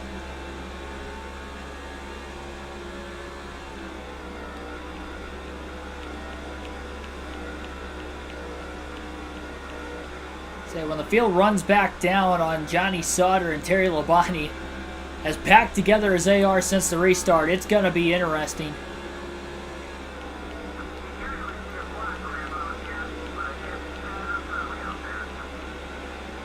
Biffle's going to be less than 10 laps short on fuel to the end of the race. Well, he can go quite a ways. Nobody else pitted. Well, again, there were 2 cars that pitted during the caution. They might have both been a lap down, though.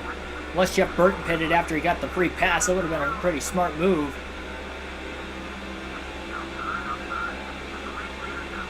Considering that he wasn't going to lose any positions anyway, which is part of why Biffle pitted. He was already at the rear of the field, take on the fresh tires anyway.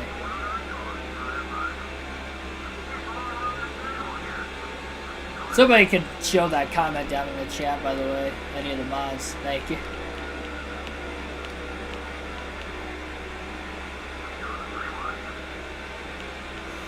Nearly 3 wide off of turn 4. I think Burton and Biffle both had the lap car clear on the outside. Contact between the Roush teammates into turn 1.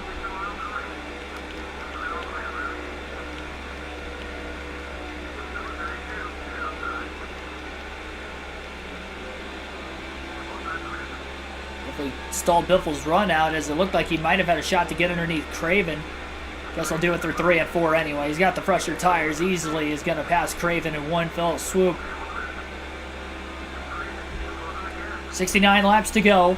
Biffle was a lap down at one point. Got back on the lead lap, but was about 25 seconds off the lead when the caution had come out. With 80 laps to go, and now he has a shot. After a 180-lap green flag run between our first and second cautions of the race.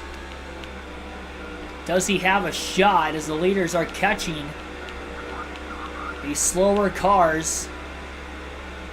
Biffle is prepared that there's going to be a massive stack up at some point in time here. He's hoping it's down the back straightaway because they're getting into 1 and 2, and so far, no major stack up yet. At least not down on the inside lane. Maybe the lap cars are trying to stay up closer to the outside. Biffle on the bottom. You can see the outside lane stacking up now. 3 wide goes Biffle. And he gets into the back of Dale Jarrett. He was expecting that to happen. He was checking up, and he still passed a lot of cars. And really still everybody on the outside. Biffle gets into the back of another car, which was his teammate Kurt Busch. And that's why they're getting so stacked up. They're side by side. Both Labonte and Sauter. Biffle into the back of Sauter. It's another slow car, it looks like, in turn 3. He was down on the apron and might have blown an engine.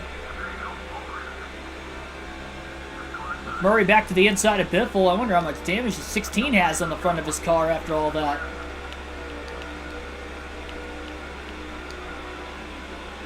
And Steve Thomas in the 171 car, who has blown an engine. Biffle crosses over Jamie McMurray. Nope, not quite.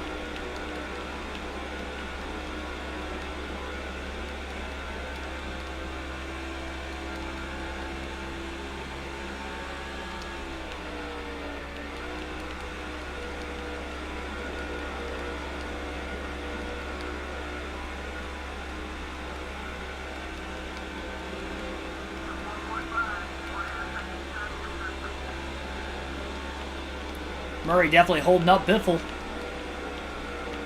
Biffle was able to drive up to 12th place.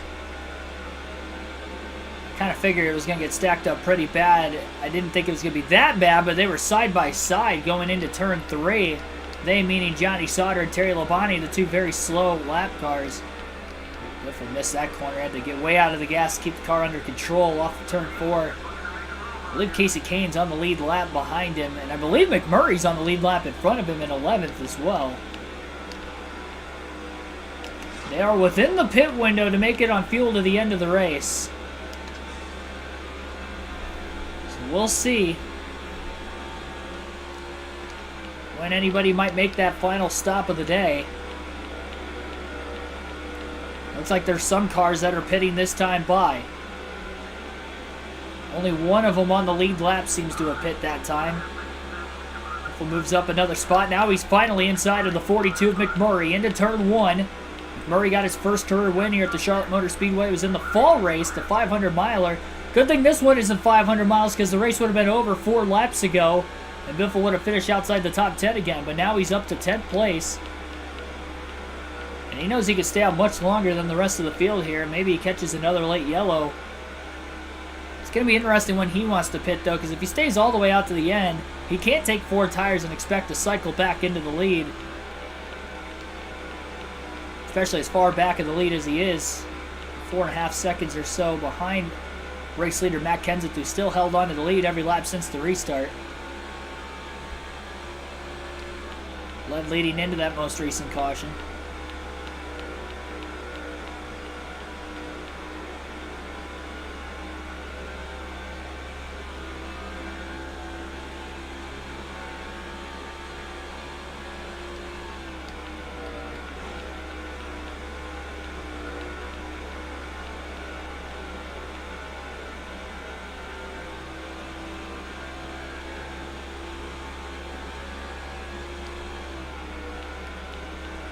A lot more cars came onto pit road that last time by, but I believe the majority of them were already a lap down.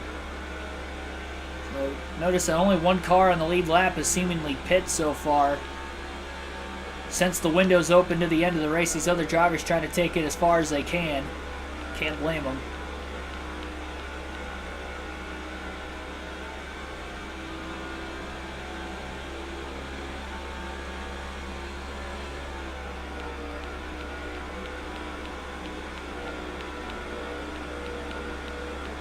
We might see a third caution coming. I would not be surprised the way things have been this crazy since the restart.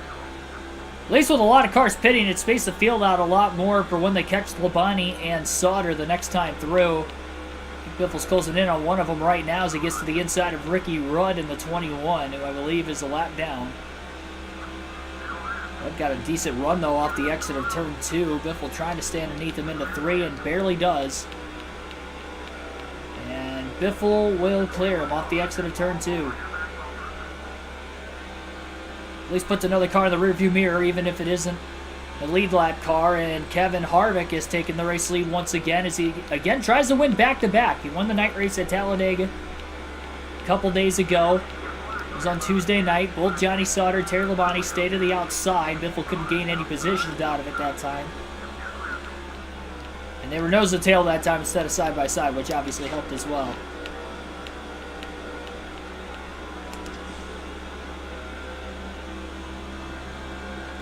.2 seconds off the lead. He was able to close on the leaders because of those lap cars.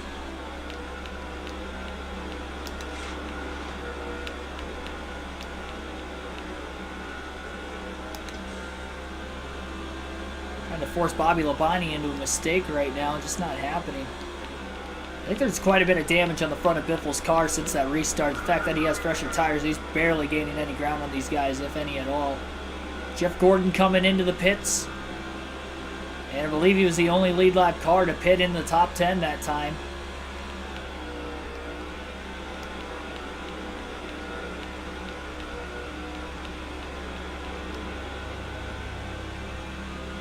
Casey Mears was involved in the first accident, single car, and then Brian Vickers with a single car accident. Caution number 2, so a couple of the younger drivers in the field.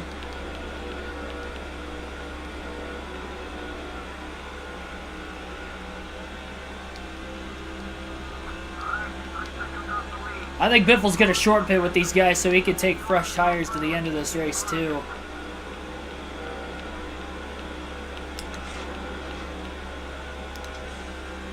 He is not going anywhere right now, and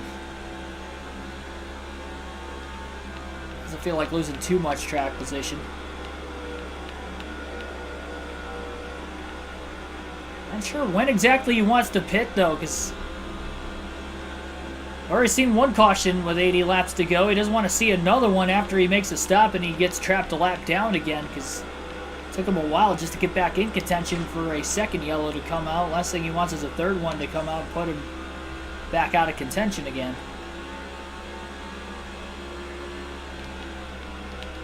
Well, drives it deep into turns 3 and 4. Might have some cars pitting in front of him this time. Dale Jarrett pits. Biffle went a little wide in 3 and 4 just to make sure.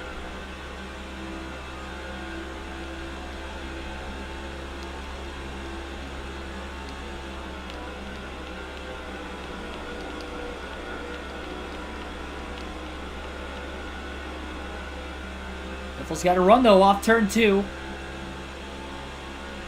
And he'll get to the inside of Bobby Labonte into turn 3. Make a pass on him for position. Another one of the leaders pit this time by. That was Jimmy Johnson in the 48. Harvick continues to stay out on the racetrack and lead laps. Michael Waltrip's in the top 5 for maybe the first time today in the 15 car. Trying to force Waltrip into a mistake off turn 2. Not going to happen. Elliott Sadler, for the meantime, up to second. Newman would be in... Or sorry, Sadler would be in third. Newman would be in fourth.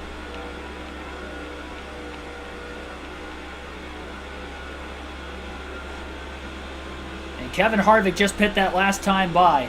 As well did second place, so Sadler leads. Third different time today. All 3 times though in the middle of green flag pit stops in this Coca-Cola 600. We'll have 50 laps to go this time by.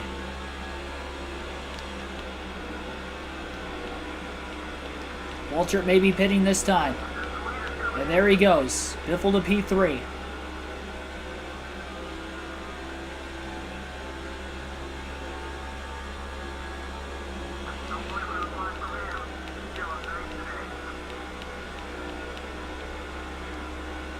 Kenseth cycled out of the pits behind Jimmy Johnson even. Pretty fast stop then for the 48.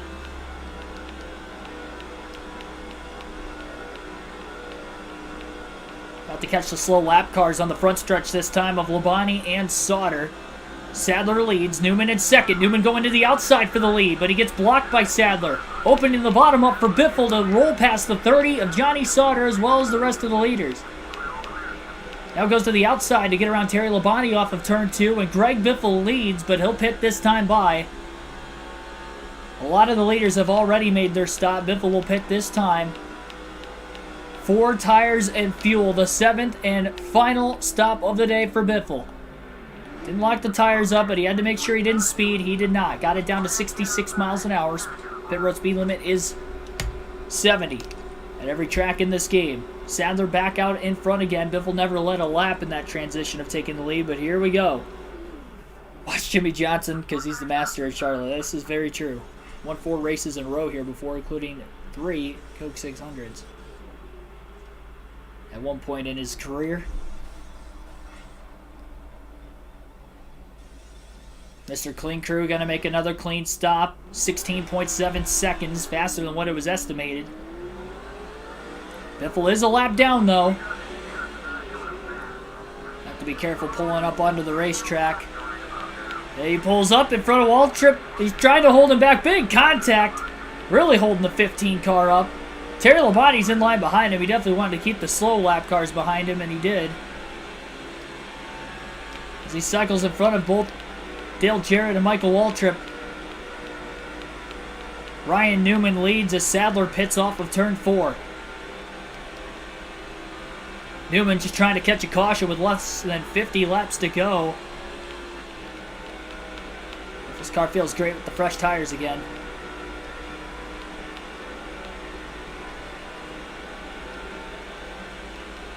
Desperately trying to block off Dale Jarrett for position.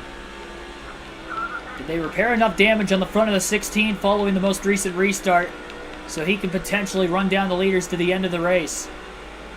Should cycle ahead of Elliott Sadler, who's making his way off the pit lane this time, was staying out less, or pitting before him, I should say, as well as Ryan Newman. He also pitted before the 12. Here's Sadler getting up to speed on the backstretch right now. Biffle's closing in. I thought the Mr. Clean Crew had a fast stop for Biffle. But it looks like Elliott Sadler is going to actually cycle out in front of Greg Biffle by a couple car lengths. Now Ryan Newman and Bobby Labonte work their way off of pit road. They were the last 2 lead lap cars to pit, so Biffle back on the lead lap. Now we'll see where Labonte and Newman will cycle. Cycle ahead of Bobby Labonte, at least, in the 18. Here's Newman getting up to speed down the backstretch. And he may get in front of the 38 of Elliott Sadler. Sadler to the outside, couldn't get around him, and with going high and not being able to get around Newman as Newman was getting up to speed, that holds Sadler up, and Biffle will get to the inside of the 38 for 6th. So on normal strategy now, Greg Biffle is up to 6th, big block into turn 1, and he nearly puts both himself and Sadler in the wall. Great job by both of those guys to keep it off the wall, but that was not a good job by Biffle on a terrible block. I guess if you remember in the last race at Talladega, Sadler threw a bad block on Biffle and cost him early on in the going. Following the first restart in that one, so maybe a little payback. It did cost both drivers a little bit of time, though.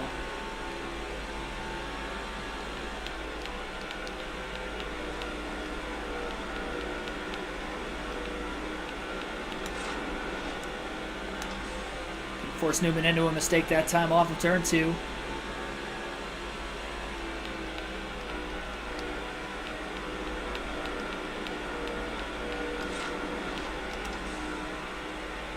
Couldn't get Newman loose, but can he get underneath the 12 car on the front stretch?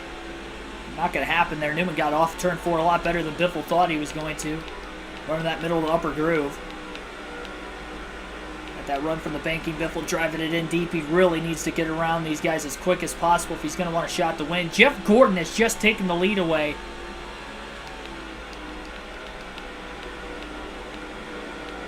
They will be catching Johnny Sauter and Terry Labonte a few more times for the end of the race. Biffle, again, trying to get underneath Newman. I think the damage to the front of the car is costing him down the straightaways because it looks like he gets underneath the car, but he can't stay there. Just 2.5 seconds off the lead. Again, he looks slow in the backstretch, but he doesn't have the straightaway speed. And try to drive it in extremely deep into turn 3 to beat Newman to the bottom. That's not going to happen either, though. And again, really low exit to turn 4. Looked like Newman got a little tight that time. Biffle beats him to the line. Can he stay underneath him by the time they make it into turn 1? And it looks like they will. Biffle back inside the top 5 with 40 laps to go. 2.4 seconds off the race lead as Gordon catches Labonte and Sauter on the back straightaway. Now the lead is down to 2.1 seconds as Gordon costed himself a little time trying to get around the lappers. And not only that, Matt Kenseth is back in the lead because of the lap cars as well. Johnny Sauter will be the first one, then Labonte will be the second one. On the front stretch, Sauter stays wide for Biffle to get around him. Biffle pulls away from Newman now. Jeff Gordon has not only lost the lead, he is back to 4th, still stuck behind his teammate of all the drivers, Terry Labonte. And Biffle's only 1.3 seconds off the lead with 39, coming to 38 to go. Right behind Jeff Gordon in the 24. Oh, he got Gordon a little loose, but he couldn't get underneath him. That was costly for Gordon, but Greg Biffle, 1.1 seconds off the lead. He was a lap down with about 100 to go. And it was in 18th. Got a caution while he got back on the lead lap, 25 seconds off the lead or so, with 81 laps to go. Or I should say, yeah, with 80 laps to go exactly. Got the restart. He's back on the same strategy after the most recent pit stop. And it's equal tires to the end. I will do another custom schedule season, but it'll be on NASCAR 06. So I'll be moving up a game.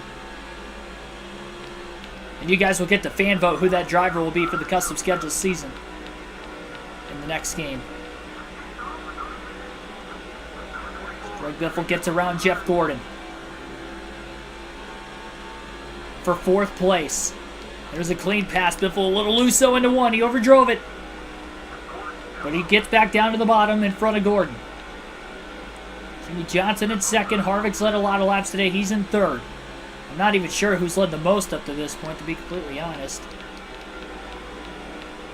We've had about 12 different leaders in this race. It could be any one of them.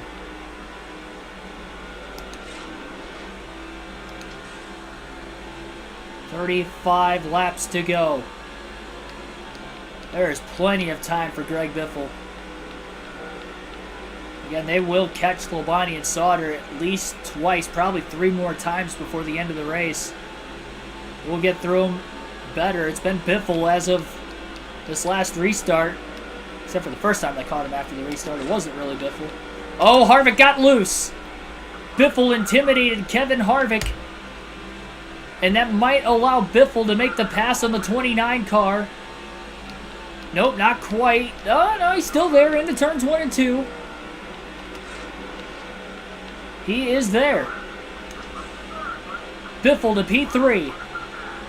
And he's only 0.8 of a second back off his teammate Matt Kenseth. A comeback for Greg Biffle to try and get his first career Coke 600 win. Now he's under Johnson as Johnson squeezes him on the front stretch. Big block. Jimmy holds clear. Gordon to the inside of Harvick for 4th.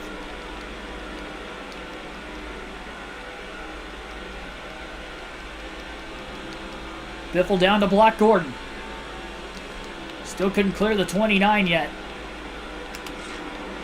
Biffle trying to force Jimmy Johnson into a mistake. He did! But Biffle couldn't capitalize. Gordon to the outside of the 16 who checked up for the 48. This battle for seconds allowing Kenseth to pull away. He's about 1.1 seconds ahead now. Again, just trying to get Jimmy Johnson loose. Harvick gets around Gordon for 4th. Wider arc getting into the corner that time. Can Biffle get underneath the 48? No. Gordon another crossover on Kevin Harvick for position though.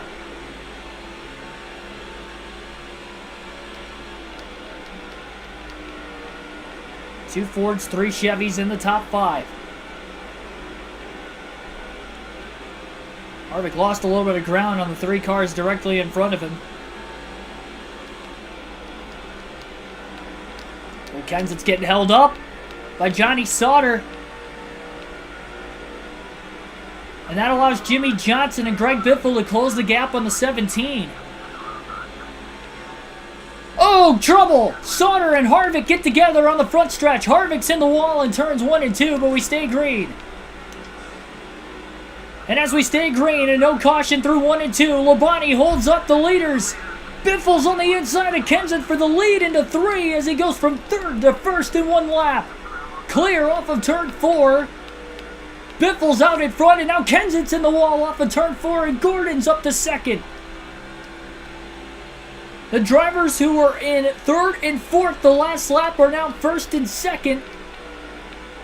Greg Biffle, Jeff Gordon with 29 to go. And Harvick has lost touch of the leaders after getting into teammate Johnny Sauter, who was very slow on the outside. Gordon putting the pressure on Biffle. These two got in a wreck late in the All-Star race last night. They were rivals. Not so much anymore with it being an exhibition race. Well, here we go, and Biffle has now clinched the most laps led. He has come from a lap down to take the lead with 29 to go. He first went a lap down at lap 210, and it took him until just a lap and a half ago to get to the lead. Obviously, he's led a lot of laps. He's clinched the most led. Gordon is going to get under, and Biffle's in the wall now off of 4, and that'll give Gordon the lead. That loss of momentum is going to allow Kenseth to get to the outside. But he can't pass up there, and Biffle holds on to 2nd at least. Gordon's about 3 to 4 car lengths ahead of Biffle. Coincidental, these two battled for the win late in the All-Star race. They wrecked each other out of it. Gordon tried to go 3 wide up the middle, and he wrecked both himself and Greg Biffle. And a couple other cars in the top 10 as well.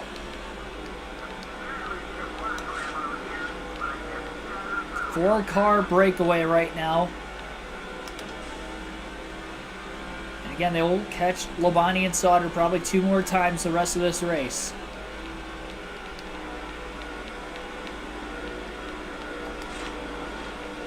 Yeah, that probably should have been a caution. I mean, I saw the 29 was completely sideways after he got into the side of the 30, but the yellow never came out. I think we had 4 in the All-Star race, 90 laps, and we've only had 2 in the Coke 600, 600 miles, 400 laps. Johnson's losing touch of the top 3 now. Biffle and Kenseth close on Jeff Gordon. They get the racing super aggressively. Jimmy could get back in it. Gordon got loose off turn 4, but Biffle got into the back of him.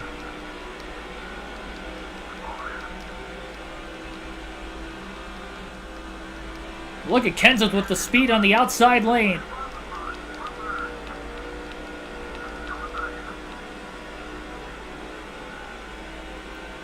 Biffle may lose a spot to Kenseth because of that contact with Gordon. That really stacked him up big time. Kenseth's got the spot.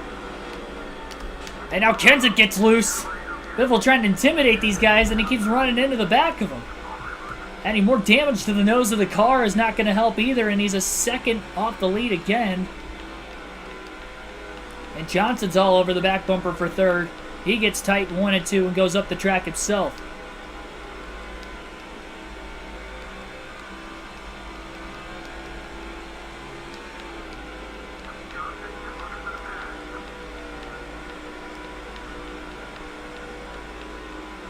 Gordon's closing in on one of those 2 lappers right now. 22 to go. Stop it to me.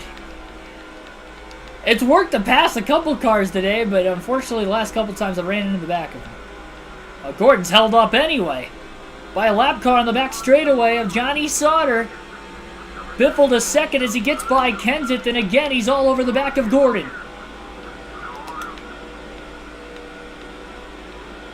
Big run. Johnson and Kenseth still held up behind Sauter. Kenseth finally gets around him. Now Jimmy's trying to. Into turns 1 and 2. Gordon goes a bit wide. Biffle hooks the bottom a little better.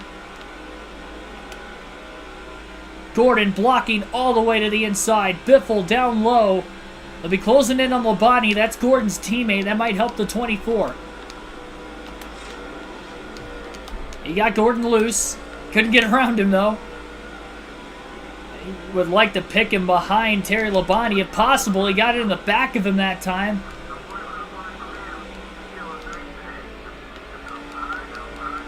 And it looks like we have a new leader off of turn 2.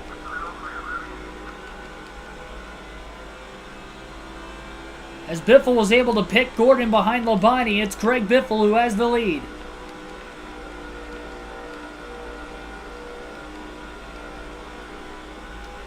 $19 to go when the Biff is back out in front. By about 0.4 of a second. Gordon still in second, though. Kenseth third, Johnson fourth. And look how quickly even Kenseth and Johnson caught up because of the slow car of Labonte. 23 legs on the stream. The goal is 30. And with coming to 18 to go, you'll definitely want to hit that like button because this is setting up for a wild finish in the Coke 600 tonight.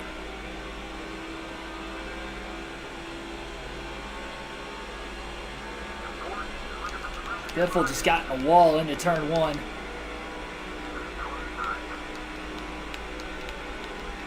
That was a big mistake by Biffle.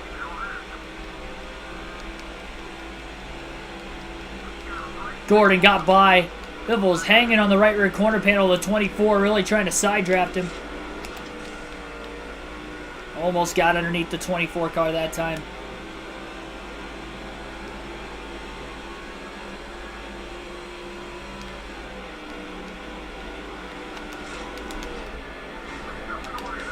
Oh! Well, he moved him. Not enough, though. Kenseth's back to second again. These guys are racing like it's a short track.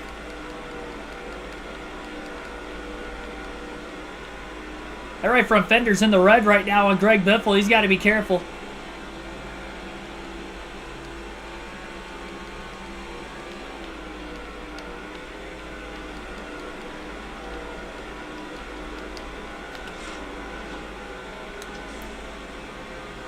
Kenseth's got a big run on the 24 down the backstretch. I don't know how many more hits that right front fender can take. Biffle's starting to get loose off turn 4. So he stays in front of the 48 of Jimmy Johnson. Top 4 are all within a second of the lead after almost 600 completed miles tonight in the Coke 600.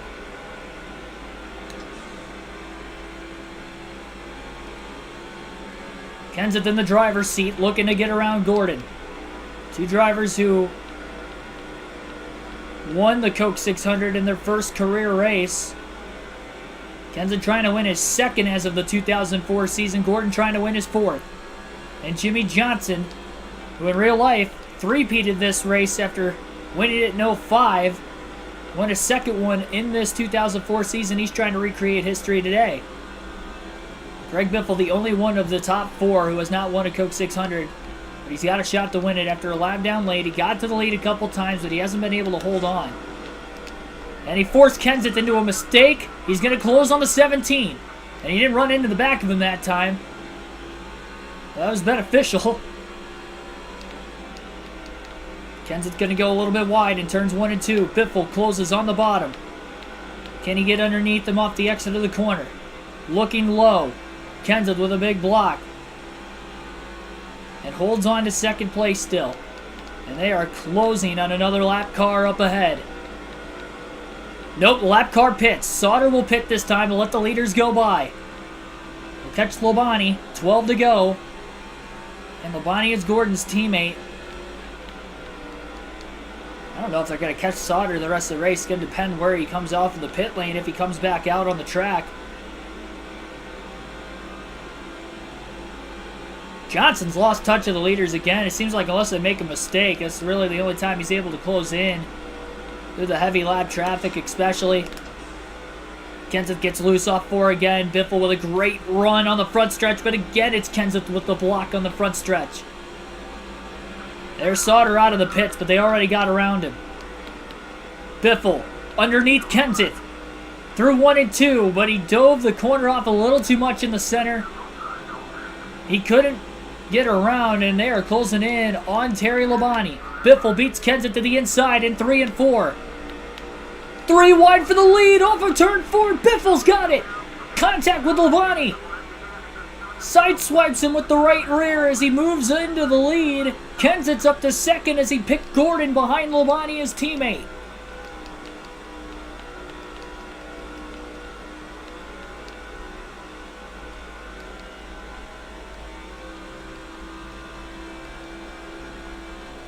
Half a second lead for Greg Biffle. Might have been the last time they catch Labonte today. They still may catch Johnny Sauter in the 30.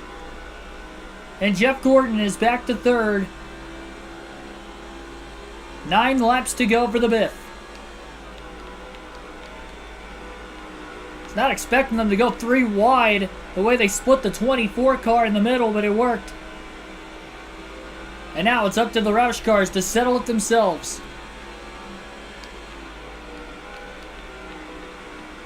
Kenseth is closing. Remember, that right front fender is in the red right now for Greg Biffle. Have to imagine it's causing some sort of aero deficiencies. 8 laps to go. Kenseth has a run into turn 1. Biffle with the block. Kenseth now goes to the outside. Probably not going to work up there. Maybe using it to build a little bit more momentum, down the back straightaway.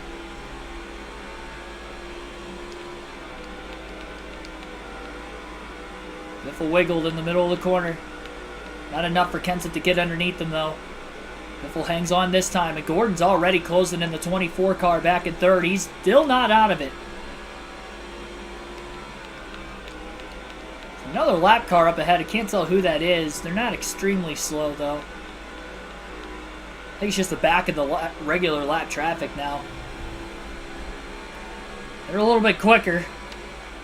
It may be even harder to get around than those slower cars. Biffle about a half a lane off the bottom, but not enough for Kenseth to get underneath him that time. 6 more laps for Biffle to hang on.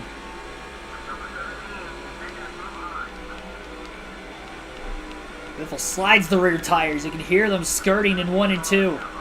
And he just about gave up the bottom doing so. Kenseth with a peak. Biffle with a big block on the back straightaway. All the way down to the bottom is Kenseth. Biffle holds on. Kenseth to the outside in 3 and 4. Got to be careful. He's trying to build the momentum up off the exit of the corner, but Gordon may get underneath him for second. Kenseth will block Gordon. 5 to go. If a caution comes out, the race could come to an end.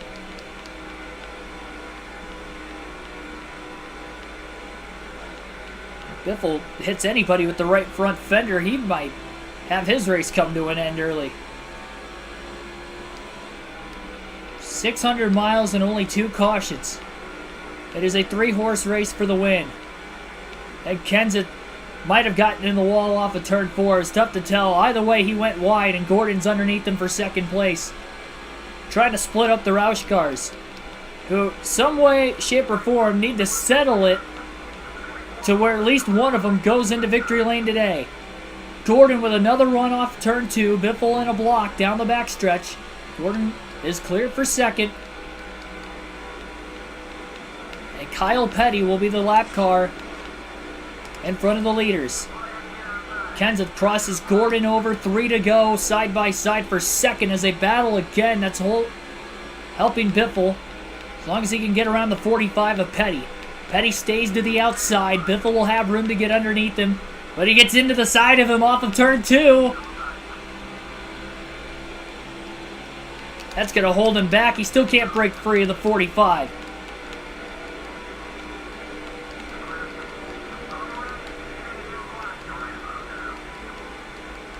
Gordon stuck on the outside behind Kyle Petty, who closed in on Johnny Sauter in the 30. Look at the run Matt Kenseth has. Oh my goodness, what a move by Kenseth. Carried such speed down the front stretch. He gets loose. Biffle into the back of him.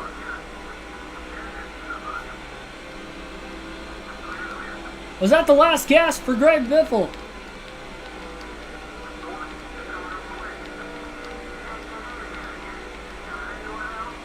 I don't know why Kenseth ran the outside through 3 and 4 that time. Biffle closed back in.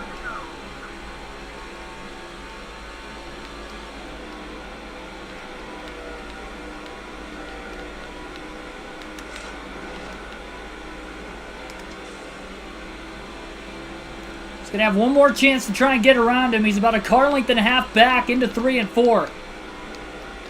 Needs to force Matt Kenseth into a mistake. Off turn 4. Kenseth got loose, but so did Biffle, and Matt Kenseth is going to win his second Coca-Cola 600. 1-2 finish for Roush Fenway. Jeff Gordon finishes just behind Biffle in 3rd. Jimmy Johnson a second and a half back at 4th. Unbelievable. 4th was Jimmy Johnson. I think Elliott Sadler ended up in the top 5 behind him. Yeah, Sadler finished 5th. Good run for him tonight. Kevin Harvick 6th, Bobby Labonte 7th, rookie Casey Kane 8th, Dale Jarrett 9th, and Ryan Newman rounds out the top 10. 98 1,000ths of a second. The difference between Kenseth and Biffle. Biffle was so close, it came from a lap down. And he had the lead a few times late, but Kenseth had a massive run off of turn 4, coming to 2 to go, and just blew around Biffle. Biffle had no chance to block him. And Matt Kenseth will win his second Coke 600. And that is his first win of this 2004 custom schedule season. And Roush Fenway, how about getting the sweep at Charlotte? Kurt Busch wins the All-Star race. He was really never even a factor in the Coke 600. He was barely in the top 10. But they get a 1-2 finish nonetheless, dominating the Charlotte weekend. Tim Irvin, thanks for tuning in here late. Got here with 5 laps to go. Well, you were in for an exciting finish. This is Coca-Cola 600. Greg Biffle led 133 laps, which now means that he has led over 2,000 laps this season, and he's on pace for 3,000 at the end of the year, considering we still have 15 races to go. Matt Kenseth will get the win tonight. Greg Biffle second. Kenseth led 74 laps himself. Between the two of them, they led over half the race. Jeff Gordon finishes third. He also led a lot of laps. 62 laps led. Johnson led 14, finishing fourth. Sadler rounded out the top 5. Harvick led a lot of laps today, too. 63 laps led, finishing 6th. Bobby Labonte led 1. He finishes 7th. Case Kane, first driver back at 8th, did not lead any laps. Again, Jarrett 9th, and Ryan Newman rounds out the top 10. And Dale Jr. did not have a great finish today. Second straight race, Dale Jr.'s finished outside the top 10. It's only the, I believe, 5th race this season he's finished outside the top 10. And 2 of them in back-to-back races, along with his teammate Michael Waltrip also finishing outside the top 10 today. And we had 17 drivers finish on the lead lap. Nobody finished 1 down. Everybody finished either 2 down or more if they were lapped. And we had a lot of DNFs tonight, which the Coke 600 typically brings a lot of DNFs. Scott Wimmer, Steve Thomas, Tony Stewart again blows an engine back-to-back races. Stewart's blowing an engine 3 in a row if you count the All-Star race for Tony Stewart. We saw Johnny Sauter blow an engine. He ended up pulling off of the racetrack late in the race, so he ended up DNFing with a late engine failure again. Jimmy Lane DNF. Terry Labonte was the only car that finished the race despite blowing an engine earlier on. Mark Martin came back out for a little bit, but ended up pulling off a second time as well. Rusty Wallace blew an engine for good. Doug Ferguson. And then Coleman also blew an engine all the way back at lap 7. He pulled off the racetrack. So 10 drivers had engine issues today, and 9 of them DNF'd. In tonight's Coke 600. 3 hours, 37 minutes total time on the race today. 165.31 miles per hour was the average speed. 43 lead changes in the Coke 600. That's got to be close to a record. If not the NASCAR record for the most lead changes in a Coke 600. Very competitive. We saw a lot of different drivers led today. I counted at least 12 drivers who led a lap, and I don't even remember Bobby Labonte leading, so I'm thinking we had 13 different leaders in this race. And only 2 cautions, despite the fact we had 13 different leaders and 43 lead changes. All they do is run caution laps.